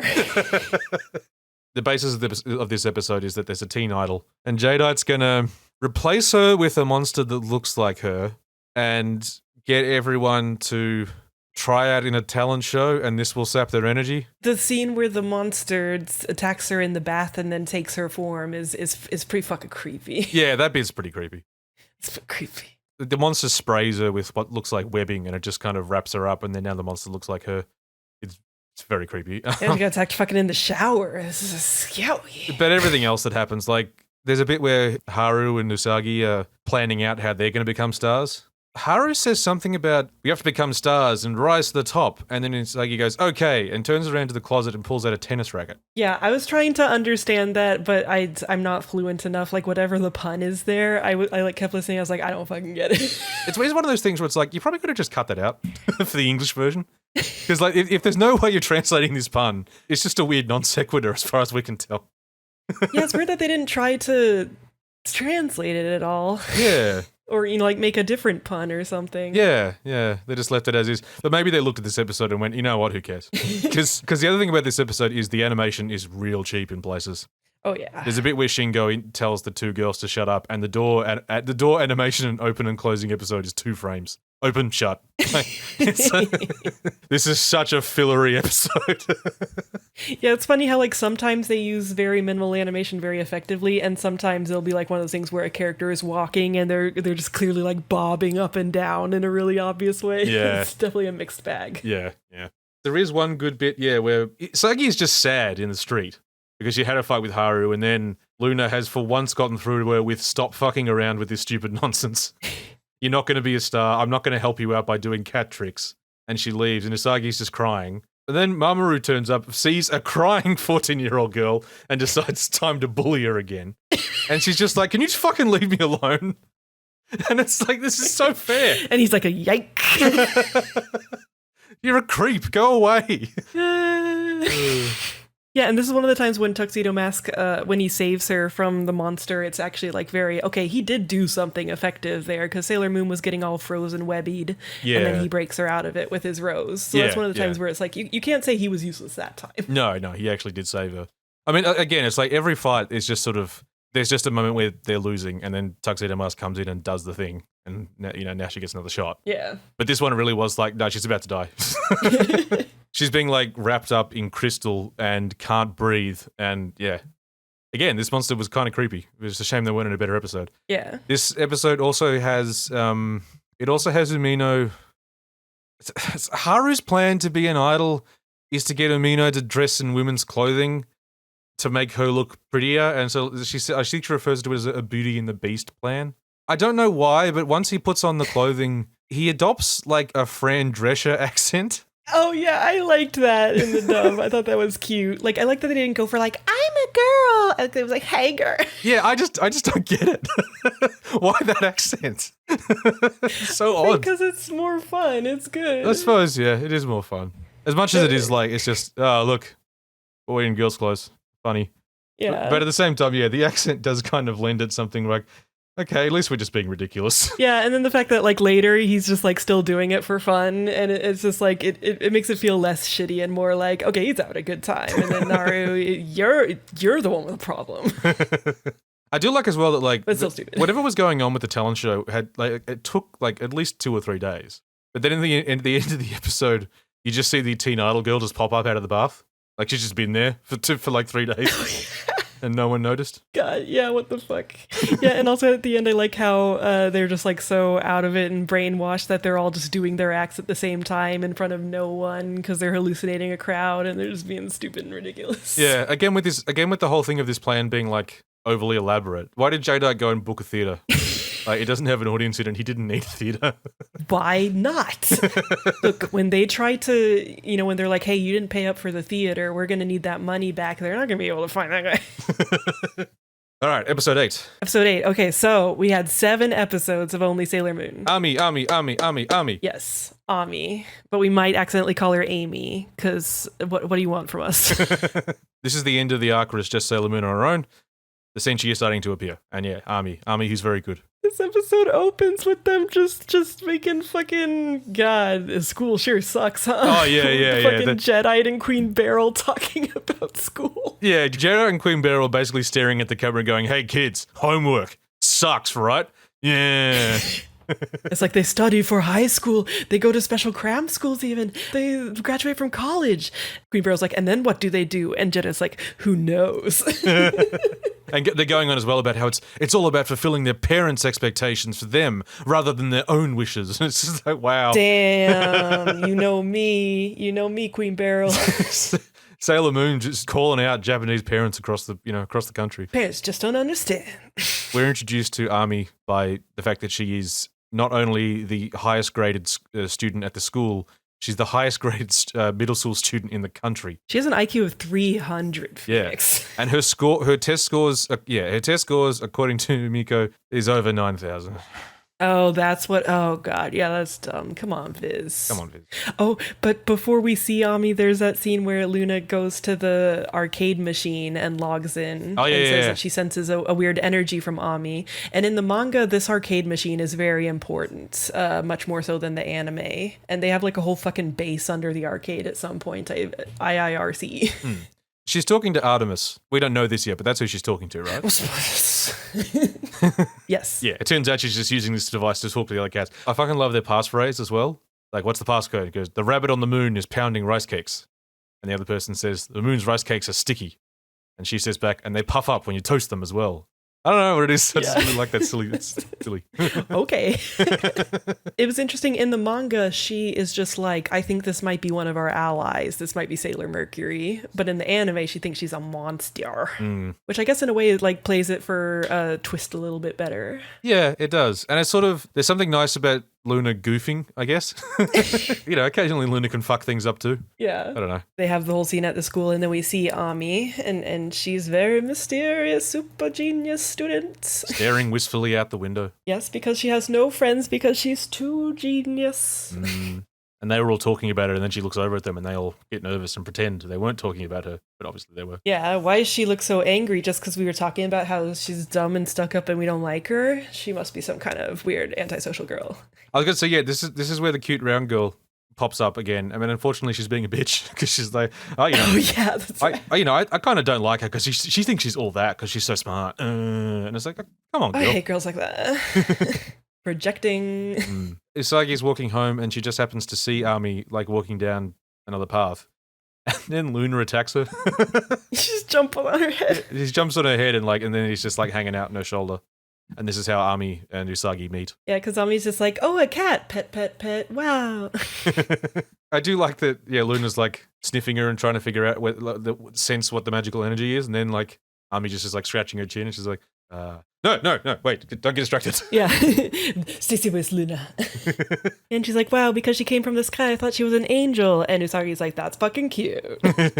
Ami's a nice girl. Yeah, she's sweet. They go to the arcade. Oh, hello, Benedict. It's a fucking Benedict. He has a lot of Sailor Moon opinions. So yeah, they go to the arcade and fucking see, this is another thing that in the manga it's very clear that she's being kind of like she's having some kind of psychic connection with this arcade game, and then the arcade game spits out her Sailor Mercury pen. Oh. See, that's way cooler. That's way cooler than Luna doing a stupid backflip. But it's also like it's weird. It's like they have this super techno thing. Like I guess the arcade game is like a test, and it can sense that you're a sailor thing, and it just has pens in there for you. Yeah, but that's also like it's cool because then like, you know, you go through your everyday life and you can be like, oh shit, what if I'm just so good at this arcade game? It's going to give me a pen. It turns me into a magical girl. Yeah. Yeah. And it's funny because the Usagi is like, oh, I want a pen thing from it too. And then it spits out her transformation pen, and that's how she gets it in the manga. Oh, okay. So it does get more. It's like, fine. And they actually use them as pens and write with them, which I find very funny. Yeah, it's kind of daggy. There is like a slightly sad line where Army's talking about how she has to go to her cram school, and Usagi's like, you know, like, why do you spend so much of this time doing that? And she's like, well, study's the only thing I'm any good at, so I've got to try hard at it. I was like, oh. That's clearly not true, because she was just kicking fucking ass at that video game. She should be a fucking esports superstar. This episode also has a bit of fun animation. You do get the impression that for the episodes like this, they did pull out the stops a bit more. Yeah, there's a lot of memes that come from this episode, I realized upon rewatch. Yeah. Because what she leaves behind, it's very important technology. A floppy disk. A 2.25 inch floppy disk. And there's that meme panel you've probably seen of Usagi saying, I don't know how to use a computer. Yeah, I'm warning you. I don't know. But also, here's the funny thing. In the manga, it's a CD. Ah. So what? Why this? Another good bit in this episode is when Usagi is going to the cram school to return the disc. But, of course, Mamoru is here. And at first he's bullying her, saying, you're stupid, you can't get into the school. But then he's like, hey, was your cat talking?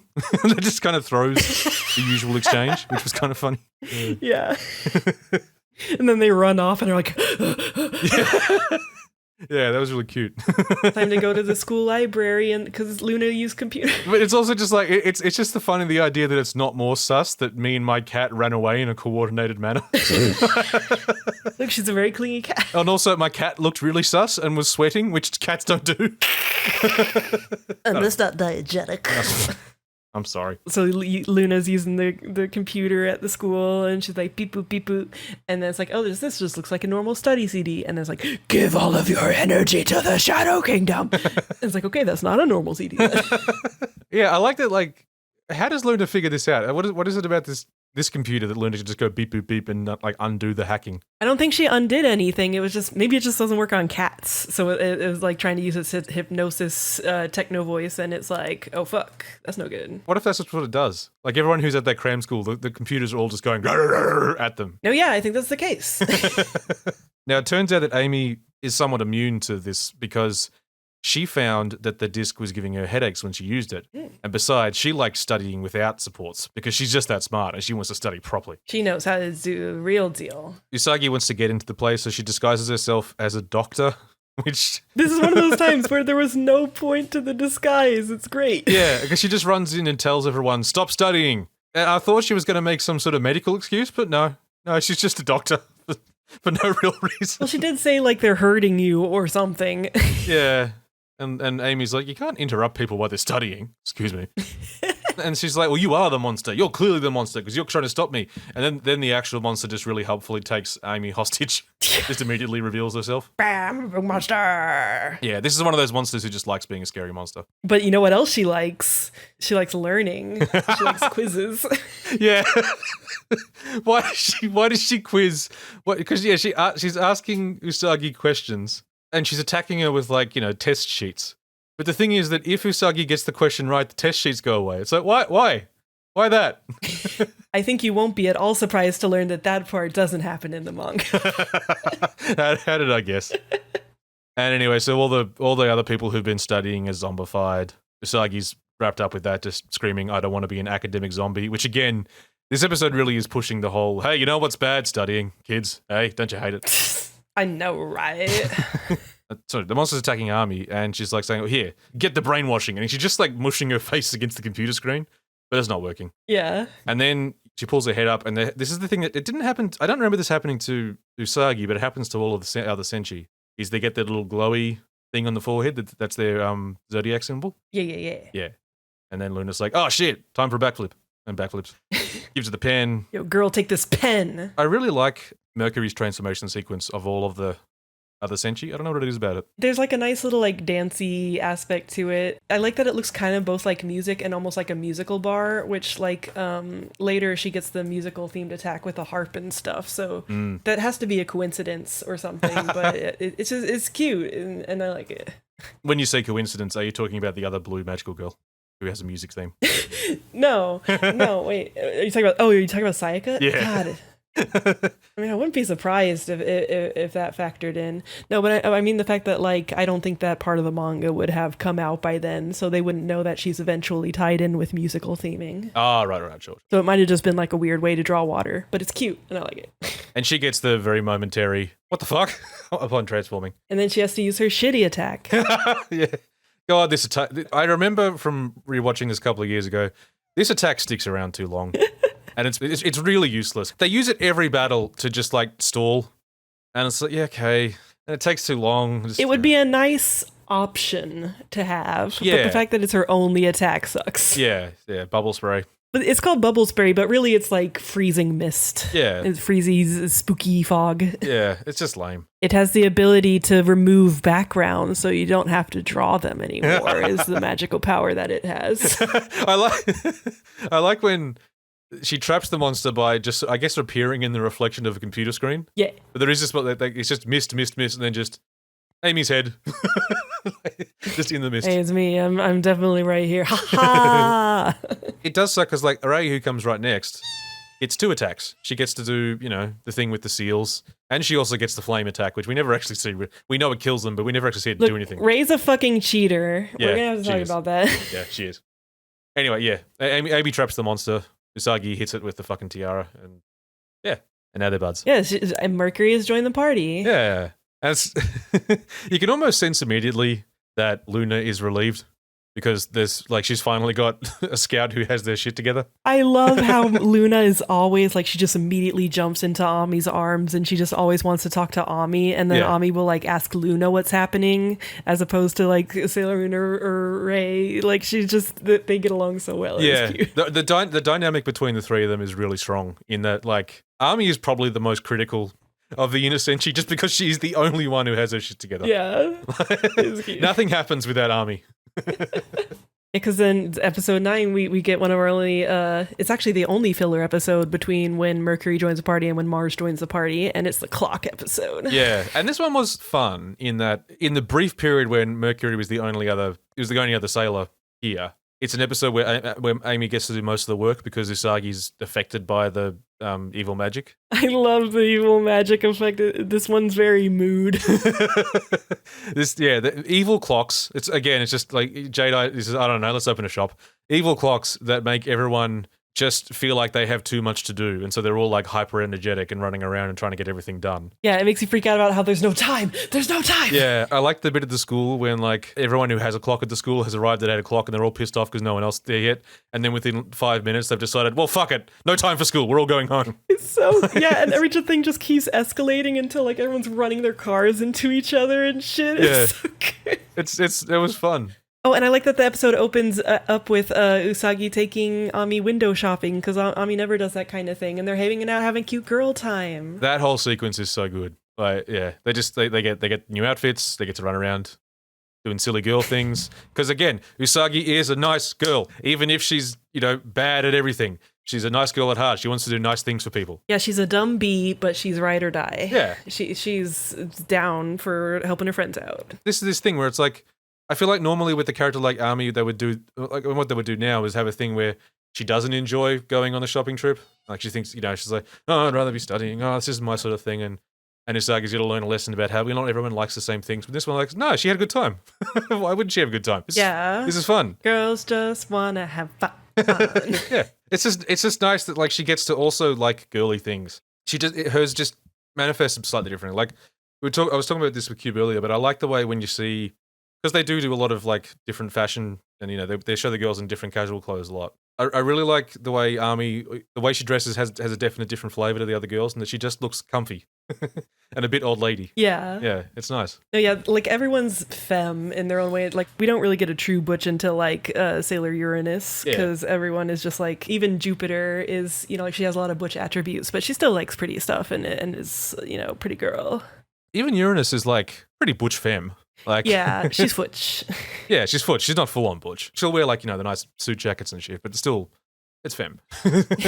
Well, I don't know. It depends on like when she's a Sailor Scout. Obviously, she has the femme, but she's pretty much, you know, like, oh, is that a girl? And anyways, that's for later. That's for 10 years from now. Now, the one thing I really, really like in this episode, when Sailor Moon is being affected by, you know, this magic that makes everyone rush around like they have too much to do. The main thing with Usagi is it kind of just makes it really impatient. They know that this, you know, the shop with the clocks is obviously where the problem is. And Army's trying to get her to like sort of stop and make a plan. And Usagi's like, no, fuck it. And just like runs in. And at a certain point, Army's just like, yeah, fuck it. Like she kind of gets excited. She's like, oh, there's no time like the present, I guess. Woo! Yeah, she just sort of goes, yeah, you know what, fuck it. It's fine. She has some real fuck it energy this episode. And I really dug it. Peer pressure. Yeah. Oh, but also this episode, so when they first go to the clock shop, Sailor Moon sees a clock that she likes, that it's a black cat. It looks kind of like Luna, and she wants it. But then she looks in her wallet and she has like no money, and the monster lady is like looking at her like all like, fucking, this is really embarrassing. Yeah, I mean, in earlier episodes they were like, oh, we'll give it to you for almost nothing, because the whole point is just to get them the evil thing. They're not actually here to make human money. Yeah, and it's like the clocks are on sale, but even for on sale, she can't afford it. And the monster's like, look, I'm not going any lower than this. Yeah, like was Jadeite actually running out of money? I guess shop fronts and costumes do cost a lot. I don't know. Yeah. The lenders they're catching on to them. But then her parents end up buying it for her, and so it still curses her at night and makes her have the gotta rush disease. Then there's that scene later where Luna is going to Ami with the clock, and they were like, how can Luna take a clock to Ami? How can she do that? She's a cat. And so somehow she's just fucking tied the clock to herself with a bunch of rope, and it's like, what the... Yeah, it's like, okay, you've solved the immediate problem, but if I think about this for more than 5 seconds, how did she tie the rope? Like, well, how did any of this? It feels like the scripter didn't think about that, and then so when they were like storyboarding it, they were like, Oh, and Ami gets a new item that's very important. It's her tiny computer. Yeah, I like that Luna takes this opportunity to sass Usagi again, where it's like, I was going to give it to Usagi, but she wouldn't have appreciated it. I was going to give it to Usagi, but it has the fucking Sailor Mercury symbol on it, so maybe I should give it to you. This computer's fucking cool. This fucking computer. Phoenix, it has RoboCop text on it. It's the best. It's the best. It has fucking RoboCop. It has like the priorities, whatever, humans or whatever. Yeah. It's RoboCop. Yeah, and it's amazing. Uphold the law, all that shit. It's also just... Yeah. This is one of those things where, like, we have computers like this now. Everyone has a phone. You forget, being a kid in the 90s, this was the coolest fucking thing anyone had ever seen. You younger kids, you don't remember what computers were like.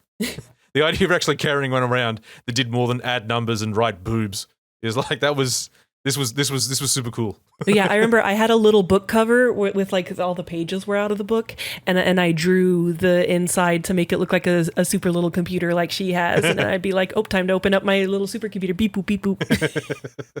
But yeah, so yeah, they go into like some sort of clock zone where time is weird.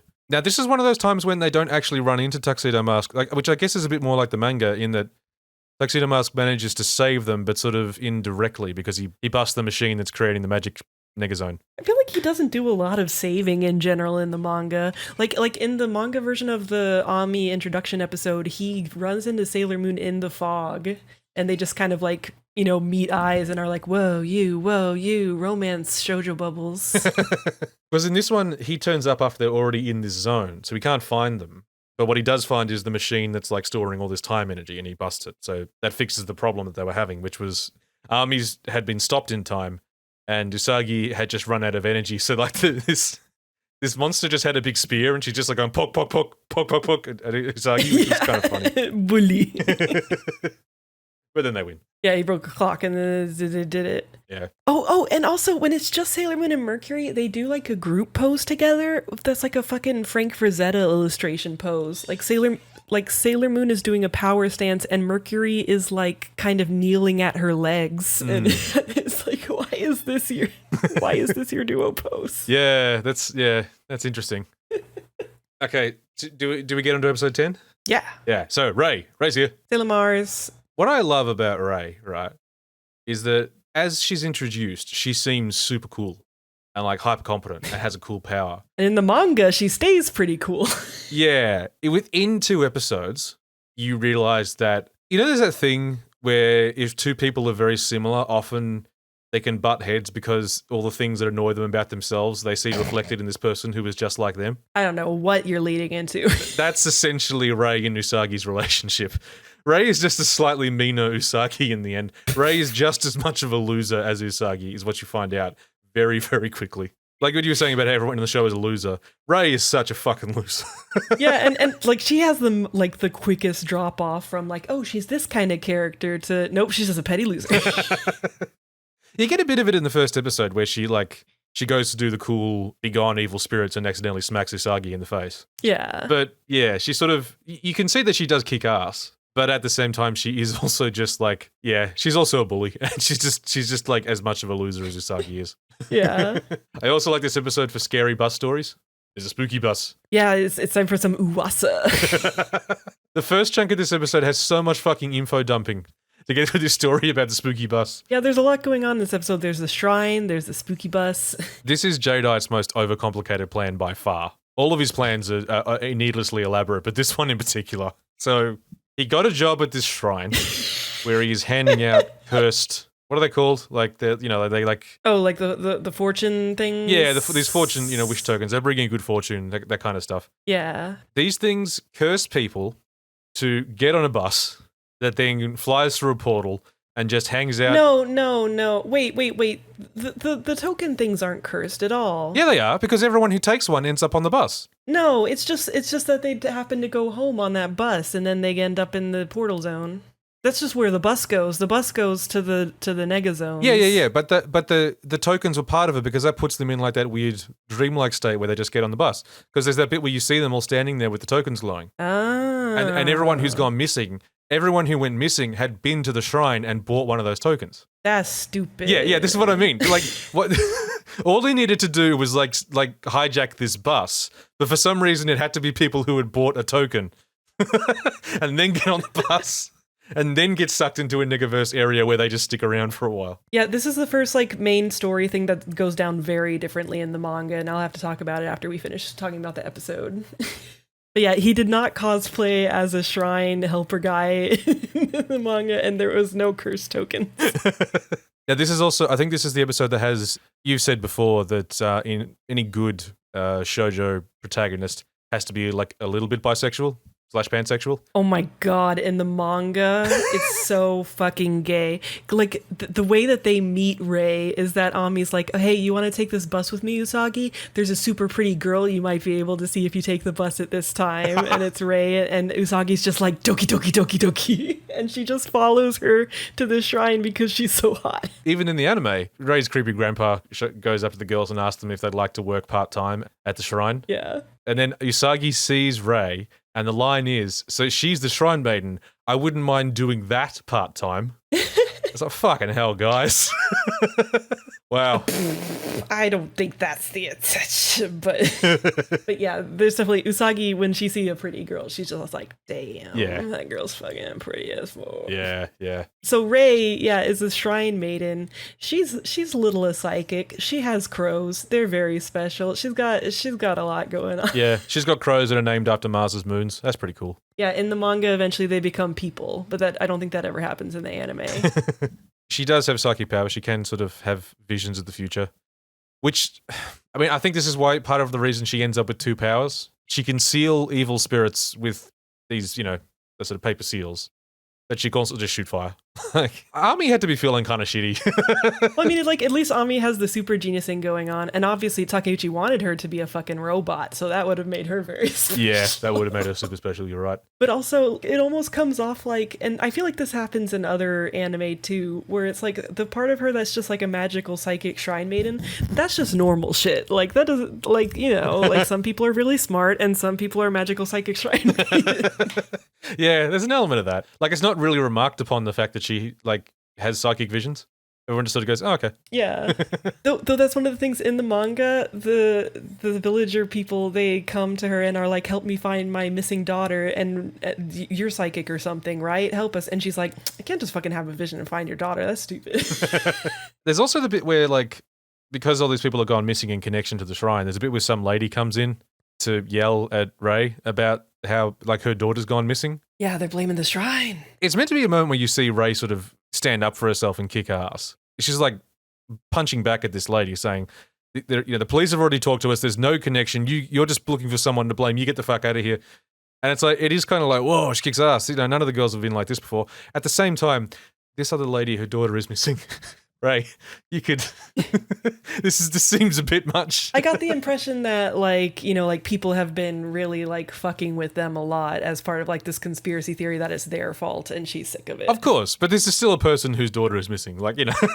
That's true. It's just sort of funny. Yeah, you could try to use a little more subtle touch, Ray. Yeah. But yeah, she was hanging out with Usagi because she had hit her. She sent some kind of weird power in Usagi, so she slapped her with one of her talismans, and it made Usagi pass out. And then she's like, "Oh, sorry about that. I don't know what got into me." And Jadeite keeps showing. Yeah, he's just about, and like everyone's like, "Ooh, he's hot." No one ever recognizes him. And he's like, "Yeah." I like that Luna just leaves the pen. Like, Luna just knows. Luna knows Ray's one of the scouts. She just leaves a pen behind. Yeah, at first she's like, maybe she's the moon princess because she's so fucking special and cool. Yeah. But then she's just like, probably just Mars. Pen.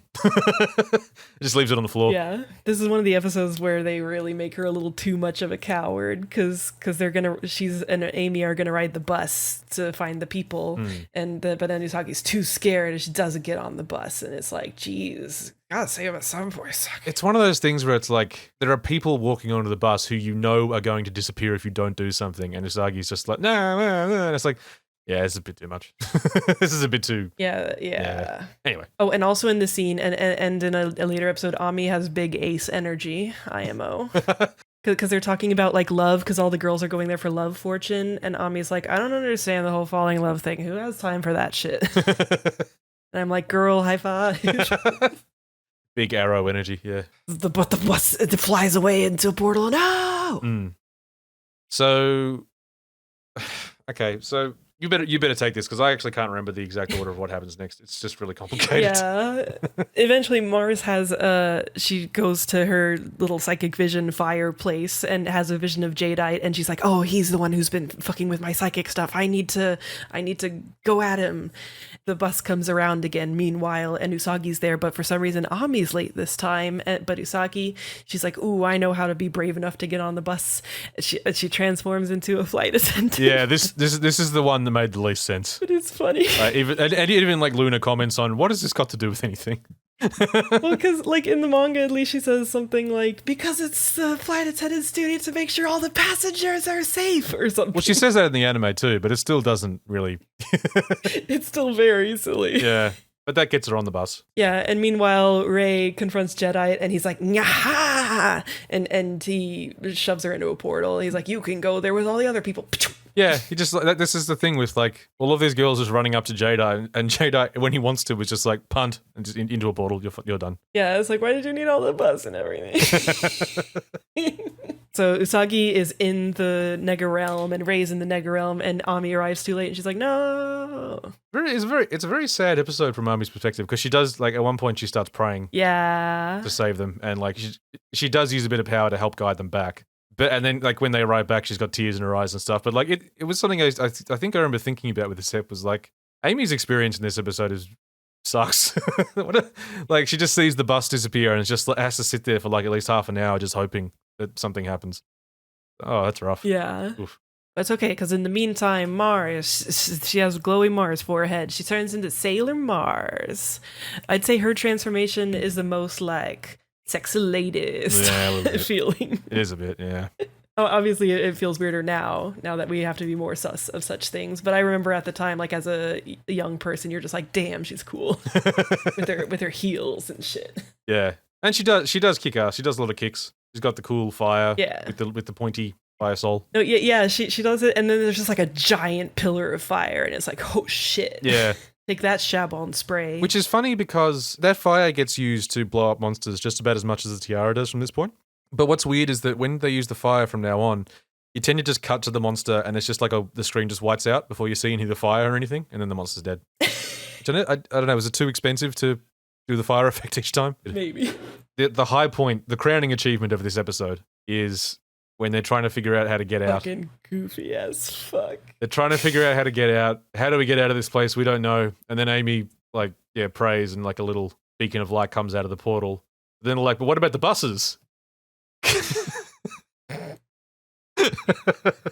Hey, ladies, it's me, Tuxedo Mask, the bus driver. I tied all the buses together and I'm flying them out of the portal like you do. See ya. This was like, there is no denying at this point that they are not trying to make him cool. This is a key episode. This is one of the ones you have to watch. This is like, this is one of the ones they spent money on. And they had Tuxedo Mask. Just beep, beep. Excuse me, Phoenix, but then Sailor Mars is like, who was that guy so hot and cool? Goofy as fuck. This is a big branching point in terms of how things go down in the manga. So in the manga, this episode, first there's that super gay setup where she's just following her from the bus. And then Usagi rides the bus, but not like during the time that sends you to the portal zone. And she runs into Mamoru, just sitting in the back of the bus next to her. And that's when she finds out that he goes to high school. And they have a bit of a goofy doki doki conversation. Oh, okay. Does Mamoru bully her at all in the manga? Very lightly. Yeah, there's a few interactions like that, but it's not quite to the level that it is in the anime. Right, okay.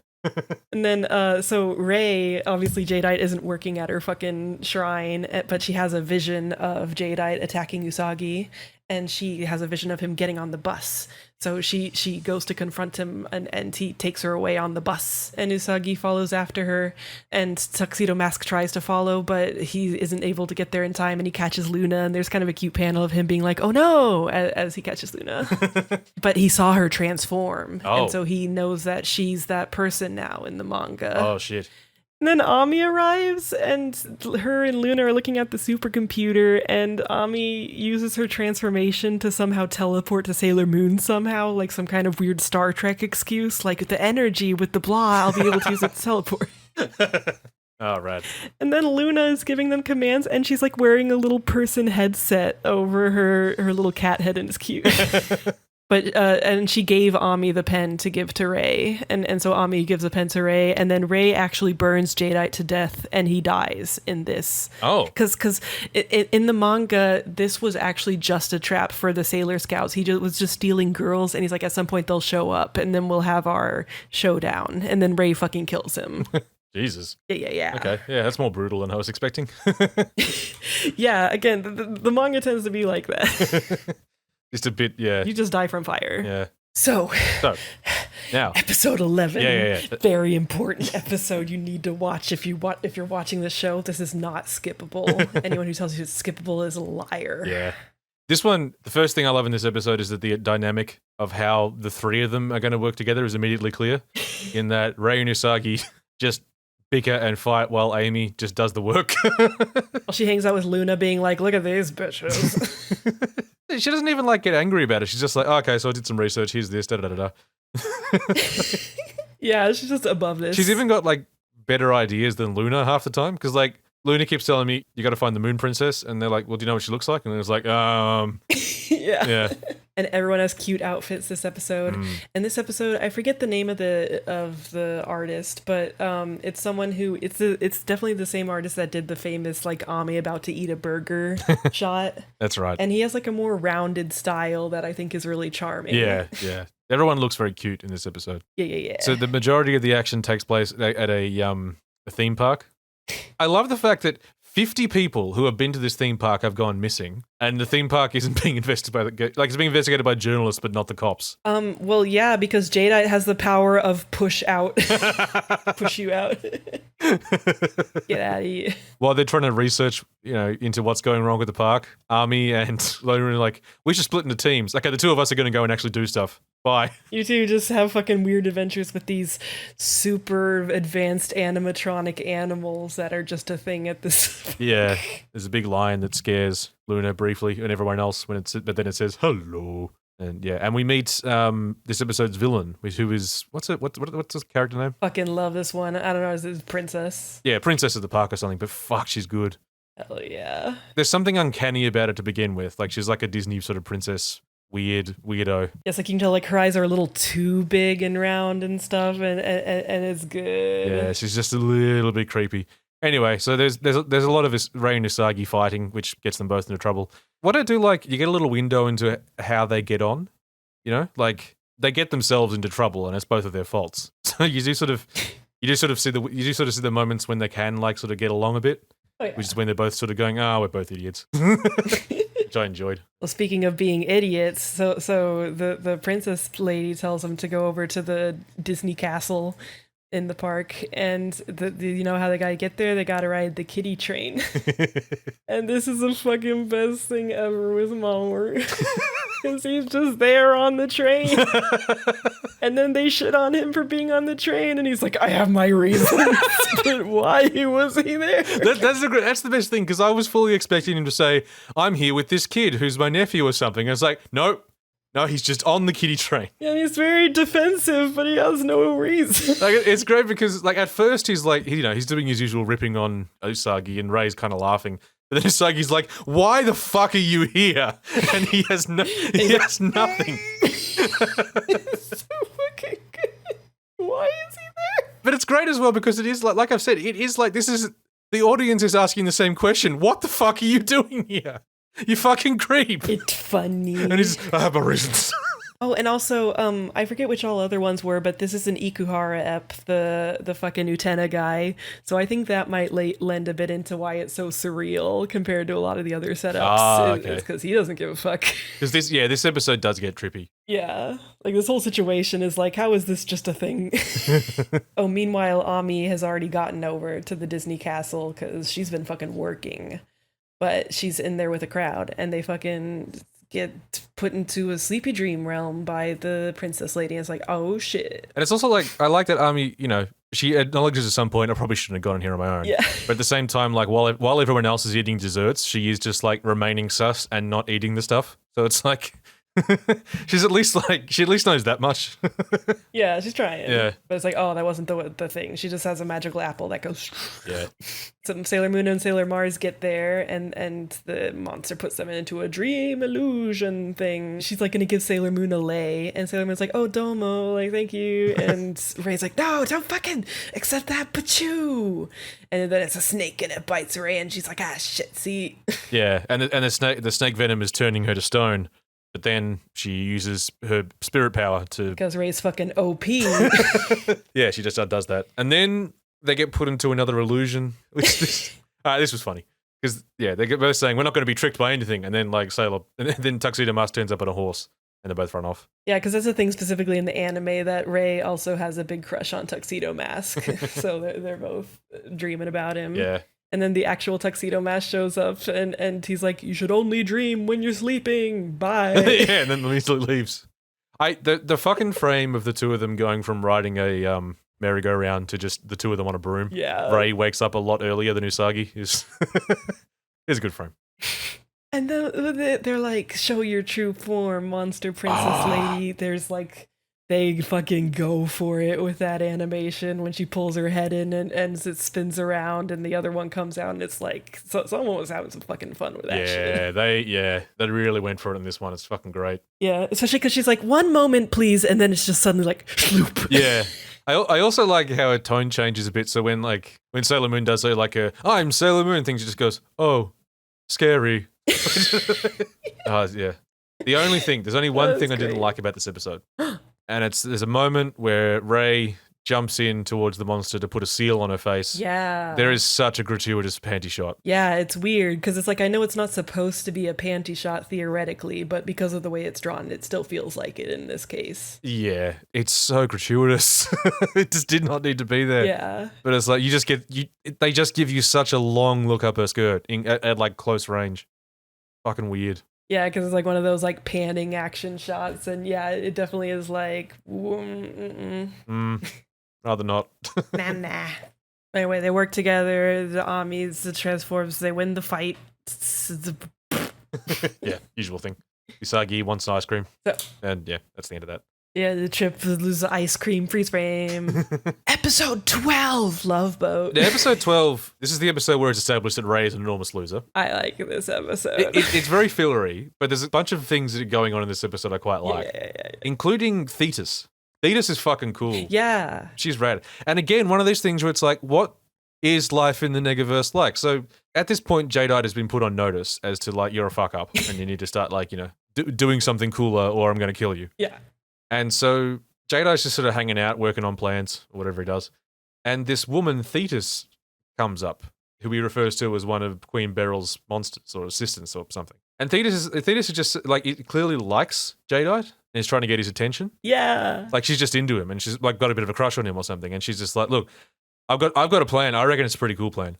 If it works, you got to start paying more attention to him. And he's like, oh, okay. Maybe. But it's interesting. This is like, I like when the monster ladies have got something going on. Yeah. So her plan is Love Boat. She has a cool design too. When you eventually get to a monster design, Yeah. I fucking dug it. I like both her civilian and her monster design. Yeah. She's got a very specific, strong aesthetics. She's like a water lady. Yeah. And so she makes this like derelict ship look like a fancy cruise ship to lure a bunch of couples on for a cruise of danger. This episode has some excellent Ray only exists to troll Usagi. That's all she ever wants to do. It's so good because so there's a lottery to get free tickets to the cruise, and Usagi wants to win it. It's the kind of Japanese lottery where you turn a crank and then a ball comes out, and depending on the color of the ball, you win different prizes. And Ray shows up and dunks her for wanting that kind of dumb thing, but then Ray immediately is like, okay, I'm entering the lotto, and she uses her fucking psychic shrine maiden powers to win. She's so OP all the time. Yeah. And then knowing that Usagi wants to go, and Usagi says, "Why don't we go together?" And Ray's like, "Fuck off." And then she immediately goes to Army and is like, "Hey, Army, you want to go?" She's so fucking mean. It's one of those times when like they're fighting and Luna's there, and then Ami shows up and she like just turns to Luna, is like, "So what the fuck is going on here?" And even Army points out, like, this seems mean to just like, I know Usagi wants to go. Why are you offering them to me? Yeah, and Ray had like pretended that she totally has a boyfriend, and then Usagi is spying on them. It's like, I knew she didn't have a boyfriend. So just to skip ahead a little bit, once Ray and Army get on the boat, Ray just dips in coolness so fast in this episode. Because at first they're like, oh man, there's not any single guys here. And then Ray hatches the plan to go and look for couples that have broken up and see if they can catch the men on the rebound. And Ami's just like, oh god. This is another episode where Ami has a lot of ace energy. She has no interest in the romance aspect of any of this. Yeah. She's just like, okay. She's like, I knew he should have stayed home and studied. And this is another time where Sailor Moon does her transformation thing, and it doesn't matter because she transforms to look like a reporter lady, and she looks very 90s, and it's very cute. But then she just sneaks on the boat. Yeah, I mean, look, I guess this one made a slightly more sense in that she did need some sort of disguise. And like, it does seem to trick Jadeite for a while. But it's also like, I loved this look. This was such a strong look. I don't know what it was. It's cute. Yeah. And yeah, there is this extended sequence where like Jadeite runs into her in disguise. Like I feel like she spends most of the episode in disguise, or at least most of the episode after the break. It fucking cracked me up. And like she's just like, oh, Jadeite's hot. I want to hang out. And Jadeite's just like, some of the vibes are off. Something about this girl. I don't know. Yeah, he's like, why do I feel so uncomfortable around this girl? And she's looking up at him like, oh, hot guy. And then he looks down at her and like cringes. And it looks so fucking funny. Fucking loser. Yeah. But anyway, so the plan goes ahead and they're going to suck all the couple's energy. And everyone collapses except for Amy and Ray. Because because they don't have boyfriends. So the magic doesn't work on them. And then the monster's just like, what the fuck are you doing here if you don't have boyfriends? And they're both like, oh. Yeah, they're like, don't bully us, shut up.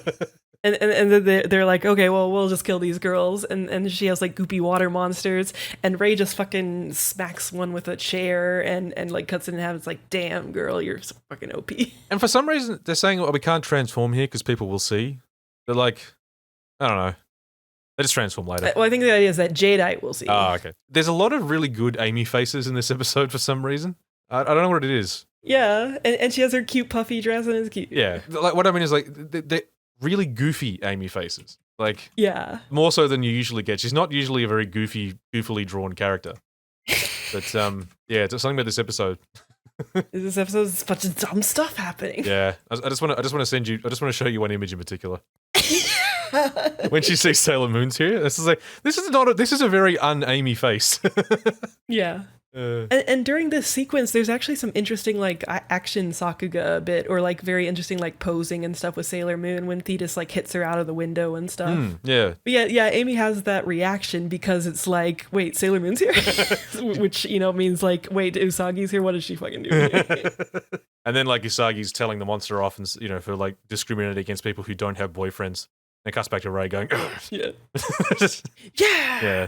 But yeah, this is a cute episode. And again, fucking Thetis's look as a monster is fucking rad. Yeah.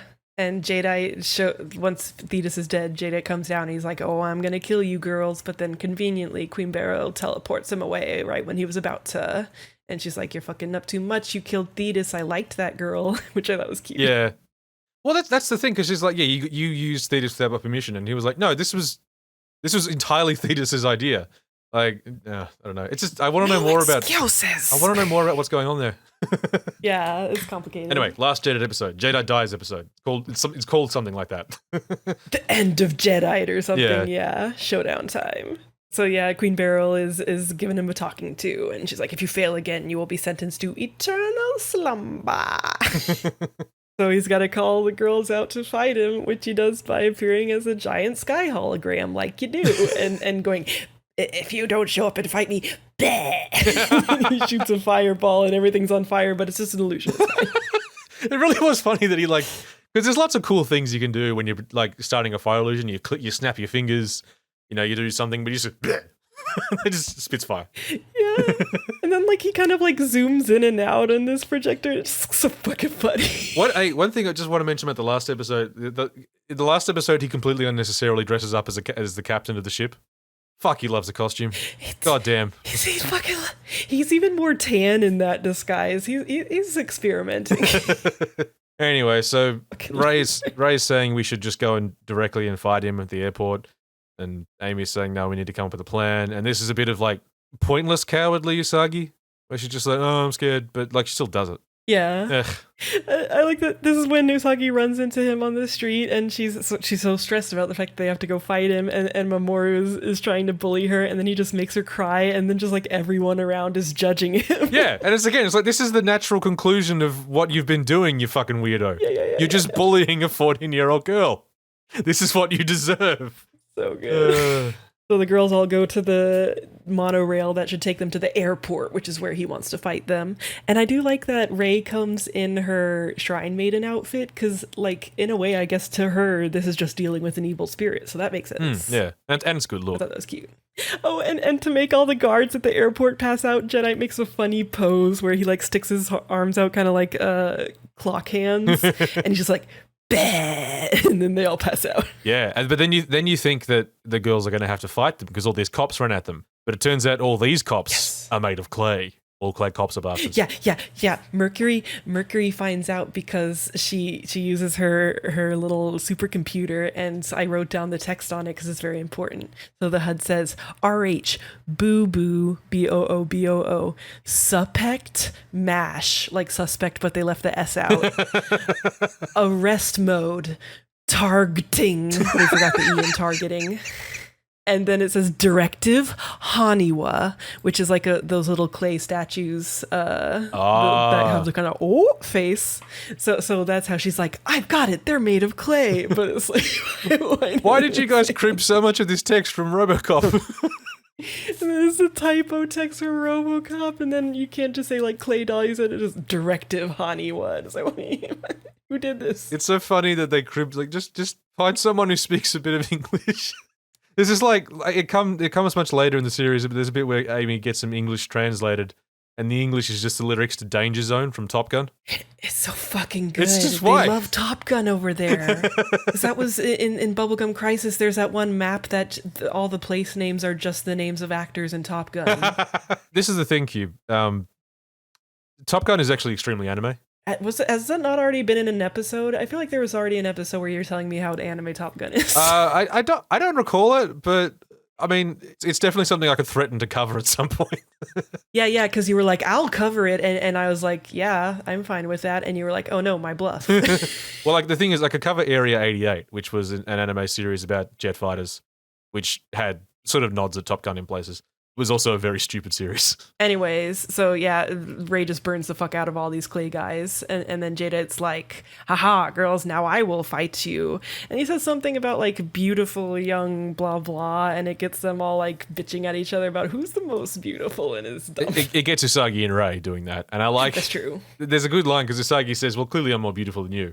And Ray goes, okay, I'll humor you because you're dumb. And Usagi just ignores that. I don't know. They're fun. It's cute. And then he goes in his hologram form and shoots possession lightning at a plane. Now he's got possessed planes to come after them. Now you're going to have to explain to me what happened here, because I lost the thread somewhere. So aside from the bit where Tuxedo Mask turns up and Jadeite actually fights him this time and kills him almost immediately. It's so good the way that they spin around each other and then they just fall in the ocean together, because obviously he can't actually fight Jadeite. No, and then they know he's, air quotes dead because a rose floats to the surface. I thought it was going to be his top hat. That would have been better. Oh man. Yeah, and they think he's dead. Oh, but crucially before that, there's the part where they're running away, and then Ray's like, I'm just gonna fucking attack these with fire, and Luna's like, no, you can't. They're super expensive. You'll never be able to pay it off. And it's like, well, how are they going to know? Okay. Yeah, it's dumb. They just need an excuse. It's stupid. So what happens is Jadeite is possessing the planes, and they're chasing the girls along the runway, and they're going to run off the edge. Then they start using, the bubble spray and some other stuff. And somehow the planes are now chasing Jadeite. Yeah. And eventually run him over. What happened there? Ray hits him with one of her talismans, and somehow that talisman makes the planes redirect to come at him. Right. Oh, and they have that whole goofy conversation where he's like, after he supposedly kills Tuxedo Mask, he's like, oh, I guess you can't do anything without a man. And then they have a super ridiculous girl power like, hey, that's a really outdated perception of girls. Yeah. It's like connected to nothing. It doesn't tie into anything in any way. It's just sort of girls. It's goofy. Yeah. So he's like getting lost in the mist. He doesn't know where everyone and everything is. And then two planes are coming at him. And it's interesting because I remembered this from my childhood as Jadeite just fucking got killed by a plane, which I always thought was very metal, but that's not quite what happens. But it almost is. And it feels like almost like they were like, that's a little too metal. We need to tone it down. Yeah, it's funny because he runs into the three of them who give him a little speech, and then he gets run over. He gets back, but the thing is, he saw them transform, so now he knows who they are. And he goes back to Queen Beryl with this critical information that could really make it very easy for her to defeat them. Because that is that's the one thing is this. At the start of this episode, there was the bit where Beryl said, "You've collected a lot of energy, but you haven't killed the Sailor Scouts." Scouts. You haven't killed. What do they call them here? The Senshi. They haven't killed the Senshi. He gets back and says, "Okay, they're not dead, but I know who they are. We can use this information to kill them." And Beryl's just like, "Fuck off," and just freezes him before he can even say. Okay. Theory. She doesn't even know about the whole secret disguise thing. So she's just like, yeah, we all know who they are. They're Sailor Moon, Sailor Mars and stuff. I don't know why this is good to fucking get out of here. But yeah, he gets frozen in a block and then put into a portal. And that's the end of Jadeite. Eternal slumber. Yeah. It's very being sent to the Shadow Realm. Yeah. Now we meet Nephrite, who is Jadeite with better hair.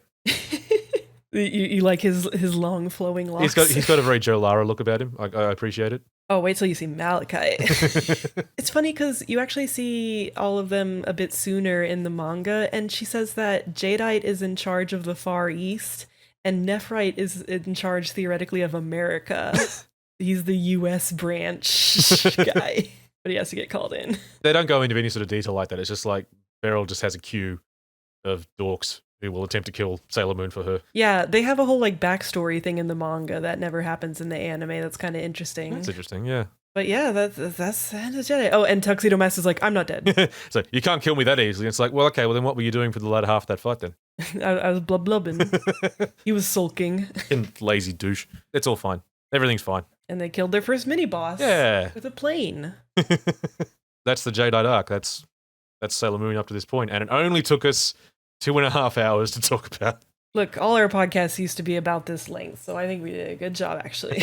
But yeah, it's interesting. It's interesting seeing how fast that all goes by in the manga. It's like 3 issues. Yeah, Jesus. By the pace of these sort of shows, this is relatively quick as well in terms of getting the main 3 together. Yeah. Cool, like as cool as Jupiter is, and Venus, she's a bit underwhelming in the anime, but like it still does feel to some extent like these are the main 3, I feel like. Yeah. Jupiter's important and Venus is there, but these 3 in particular are the ones with the strong dynamic and everything. They almost feel like the most iconic. Yeah. Jupiter's is very fucking cool, though. Yeah. And also these 3 get a lot of, like, the whole next arc, if I recall correctly, is just these 3. Yeah. So they get like a lot of time to be a trio. Before Jupiter shows up by kicking some dudes in the head. Oh, God, Jupiter's cool. By being the fucking coolest girl. So fucking cool. Yeah. What's interesting is I think the next arc is in that episode guide. It was basically like, you can technically skip pretty much all of this. We're not gonna though. I need to see it. No, yeah. Nephrite has some fun shit, including how he ends, which is a bit creepy. Yeah. Yeah. This is good. It's a fucking. It holds up so well. It's such a good little show. It's worth a watch. Yeah. It's like one of those things where even the stuff that like kind of didn't age well, mostly it didn't age well in a way that's like, haha, it's funny. Yeah, I mean the fat shaming episode was a bit much. Oh yeah, I mean there's some aspects that are just like, that's uncomfortable now or whatever. Yeah. But like a lot of stuff like, oh, this looks daggy. It looks daggy in a funny way. Yeah. As far as I remember, that sort of stuff is about as bad as it gets in terms of like uncomfortable shit to deal with. I don't recall there being a lot of like anything particularly nasty or anything anywhere. You know what I mean? Yeah, I was gonna say like in terms of uncomfortable stuff, it depends on what category of uncomfortable you're talking about. Of course. Yeah, there's like some like sexy danger situations. Yeah, comparing it to that sort of stuff or other awful modern magical girl shit. Yeah, in terms of like bigotry and stuff. I'm sure there's occasional things. Occasional, yeah. Do you feel like, in terms of the more horror-ish aspects of Madoka, do you feel like it would have pulled from Sailor Moon a little bit? See, that's the interesting thing. When in interviews, it makes it sound like Urobuchi wasn't very familiar with action magical girls, but I feel like he had to at least be familiar with or have checked out Sailor Moon. Yeah. Because if anything in Madoka is a deconstruction, I feel like it would mostly be of specifically Sailor Moon and Cardcaptor Sakura and some other stuff. And it's like, it would be hard to believe that he couldn't have absorbed some of those shows by osmosis, considering how fucking huge they were. Yeah, that too, probably. Yeah. Whether or not he actually like studied them. He's always said that he didn't really set out to break it down and hadn't studied those shows all in a great detail. Yeah, he was more familiar with the non-fighting magical girls, but like thinking about how their relationship the girls have with Cupid, it makes a lot of sense in, like how they don't question him and stuff when you think about shows like this, where it's just like, yes, magical cat showed up and she gave me magic powers and now we have to fight evil. That's normal. Yeah. What's one thing that's funny about, there was that much more recent show about the 2 trash girls. There was a magical girl comedy with the 2 girls who were like stoners, housemates, and a magical cat shows up. What? Yeah, didn't you hear about this? Oh, you're talking about the Western one. Yeah, Western one. Yeah. Now, what was sort of funny to me about that was the way that like a lot of the joke, at least in their first episode, was that the magical cat is trying to get them to do stuff and they don't want to. And I'm like, that was a big part of Sailor Moon. Like, been there, done that. Yeah. That isn't as much of a sort of like funny spin on the situation as you might think. Yeah. No, yeah, I feel like a lot in general, magical girl stuff is pretty self-aware in a way that people probably didn't like assume if you're just kind of remembering things from your childhood. Yeah, it tends to be, yeah. I mean, yeah, I do feel like Sailor Moon in particular is quite a self-aware show in a lot of ways. Yeah. It does, like, even to the point of it does occasionally like sneak into that dodgy comedy territory of like someone's behaving weirdly and a person goes, "You're behaving weirdly," Yeah, characters like that. So like, whatever. That joke that became the basis for every joke in anime for a while of just does a weird thing. That's weird. Oh yeah, your least favorite. Worst fucking joke. Anyways, that's the first 13 episodes of this 5 million episode series. We'll be back at some point with more Sailor Moon and other stuff in the meantime. Yeah. I hope you guys enjoyed it, whether you've watched Sailor Moon or not. And if you haven't watched Sailor Moon, maybe you understand some of the appeal now. Yeah. And if you have, it's a pretty good show, right? It's a pretty good show, right? I hope you enjoy us just sort of rambling about episodes of Sailor Moon, going, "That was cool." Man, we should use some kind of Sailor Moon intro and outro music. Oh wait, we always do. That was original music we have a license for.